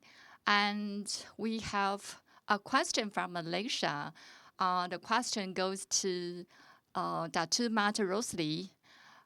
Among all the projects being implemented, apart from the funding issues, which is the most challenging one to implement? That's a tough question. Actually, I will probably need Miss Doctor Chang's assistant here for the next probably few months. Probably the most difficult task is the multi-lane free flow because of the public resistance to the use of the RFID. Because they were saying that we already have the smart tags, and so why do we need to go for the what is this another system which is the RFID? So there's some confusion there, actually. That's why we're going to have a lot of these engagement sessions to make sure that the public accepts the system and then install the system. Because when we give the what you call the charging for free for the past 2 years, the take up rate is very low. Only 10% took up the rate. So that is, we have really have a lot of problems there with the public acceptance. And then at the moment, what we are doing now is we have this RFID lane, and then we still maintain the smart tag lane, and then we still have a few more what you call this touch and go lanes. So in case uh, you you don't want to use your RFID, you can still go for your smart tags. But in terms of financially to me, the RFID is cheaper because we are charging only 35 ringgit to what they call this install the tags to your vehicles, whereas the smart tag costs 150 ringgit. And then the smart tag is an obsolete system. It's a sunset system. Sooner or later, it's going to be much harder to maintain and to operate. So that's why we hope the public will move on towards RFID. So that's the toughest project so far. It's not our, I mean, it's not a government project. It's being carried out by the private sector, i.e. the toll operators. Thank you. Thank you, Dr. Matt Rosalie, for addressing the most challenging issues to implement. And we have one more question to Dr. Y.C. Zhang. From your point of view, what are the key successful factors to implement MLFF? Yeah, I think key factor for the MLFF project, number one, is you need to have a right mechanism. Because the multi and free flow project do involve with government, with public, with the concessionaire, with all the stakeholders in ITS. So can we build a right mechanism so that each stakeholder are able to be win-win-win? In other words, we need to come up with structure that the government will win to reduce the traffic, to digital transformation of the countries, and also support relative ITS projects. That's from government point of view. That's another win. And from the concessionaire or the operator point of view, there has to be win. They must find the merit for multi and free flow. As I mentioned, the multi and free flow can increase by 3 times of the traffic congestion, traffic flow in the toll booth area. So that kind of the benefits must be able to be notified by the concessionaire. And lastly, of course, people has to win. They must be able to adopt your multi-lane free flow service with painless, with seamless, with very successfully use of your services. So the win-win-win mechanism will be the key for the future multi-lane free flow project. That is the experience we met in Taiwan. We do change a lot on this theory. And the second point I'd like to mention is the DOPS process. The mechanism has to be able to, operation and development has to be, in computer world, we call it DOPS. There's a whole multi-free operation will encounter a lot of challenge, problem, or issues on the operation side. And in the meantime, became a development issues of the operator of the company. So the DOPS has to be continuous, ongoing, improving, ongoing, technology improving, ongoing, service improving, ongoing. So all this must be able to become a natural norm of the whole countries. And then the people were getting happier, the company will run smoother. All this DOPS model has to be able to work together. And then, of course, lastly, I do believe a champion has to come out because this kind of project is so challenging from day one to the journey of the successful multi and free flow. So the champion has to be there. The champion, including the government side, including the key operations. So how can we develop this kind of mechanism will be the key successful factor in the future multi-lane free flow. That's from my Taiwan point of view and experiences. Thank you. See, John, and now we have another questions to Dr. YC Zhang again, and it's from Thailand. The name is Sofawat Humuyan. I'm sorry, I don't if I pronounce wrongly. The question is to YC Zhang is first step-by-step migration approach from DSRC to MLFF. Yes. As a Dr. question. Yes, Dr. YC Zhang. I'm sorry. Please repeat again. I'm not so sure. What is the step-by-step migration approach from DSRC to MLFF? Okay, first step. Yes. You mean the first step is back to our engineering school. It's starting from a proper planning and then proper implementations and then a continuous operation improvement. So the first step of this kind of project is a proper planning of the service model, operation model, technology migration model, as well as the people, the transformation of their technology from DSRC to RFID. So all this has to be properly planned in the early stage. The right planning will assure a future implementation correct, will assure in the future operation is the right mechanism to come along. So if you ask me, I will suggest we start from a proper integrated service transformation planning.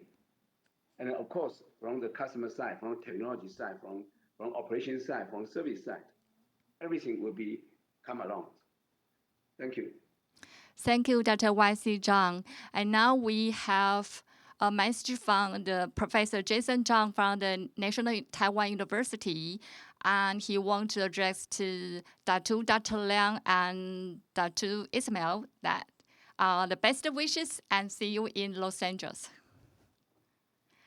So lastly, Thank you very much, Jason. Thank you. Lastly, I'd like to invite Dr. Sri Ismail and Philip to give us some comment for today's webinar. So, Dr. Ismail, how do you think today's webinar?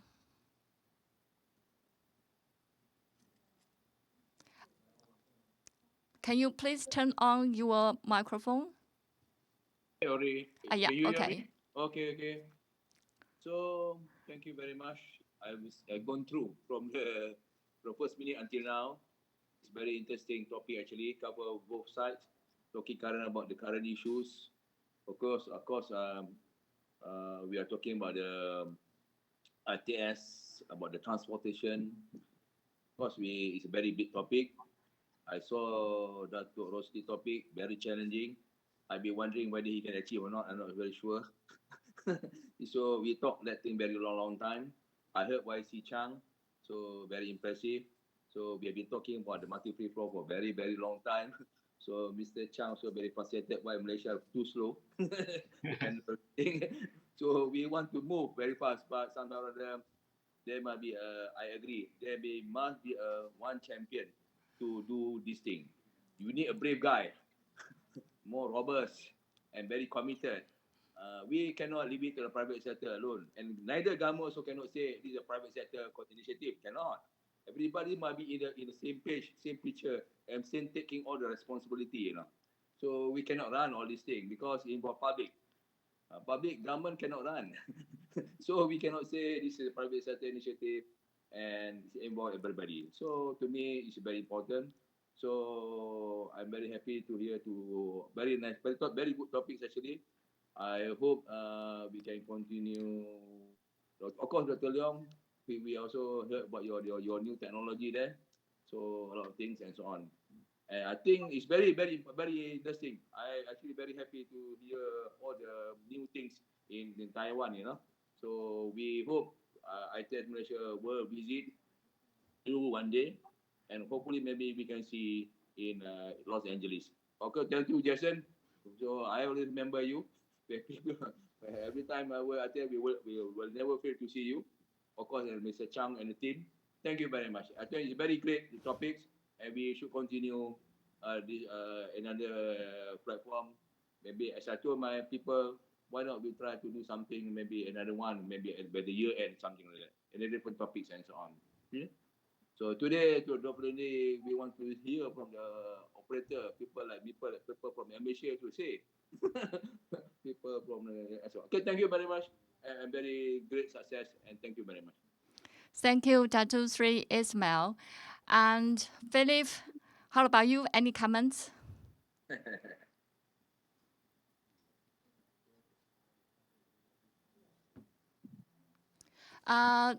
Philip, please turn on your microphone. Thank Okay, you. sorry. Yeah, I think that we heard a lot of good presentations today, and we managed to share the experiences from both countries. I think it is very valuable. And one thing that I heard from each one of the presentation in common is that we all talk about data.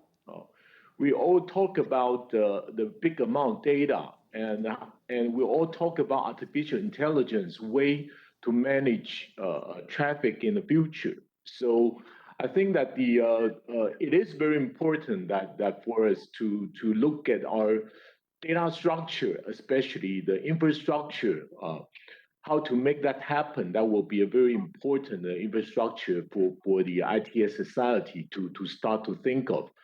And on top of that, maybe security on the data. That could be another topic that we can share in the future. But most importantly, that we establish a platform for both ITS community to share our ideas, our solutions. I think it is very valuable to both countries. And I look forward to the next bilateral conference and to talk about new stuff that we will implement. And thank you. And I hope that we can see each other again physically sooner rather than later. Thank you very much. Thank you, Philip. And I do believe that we have learned a lot from each other's. And we are so looking forward to meeting each other's face to face in ITS LA this year. So thank you all for your participation. If you have any questions regarding today's webinar and would like to give us some feedback, please scan the QR code on the screen. See you next time. Bye-bye. Bye bye. Bye-bye.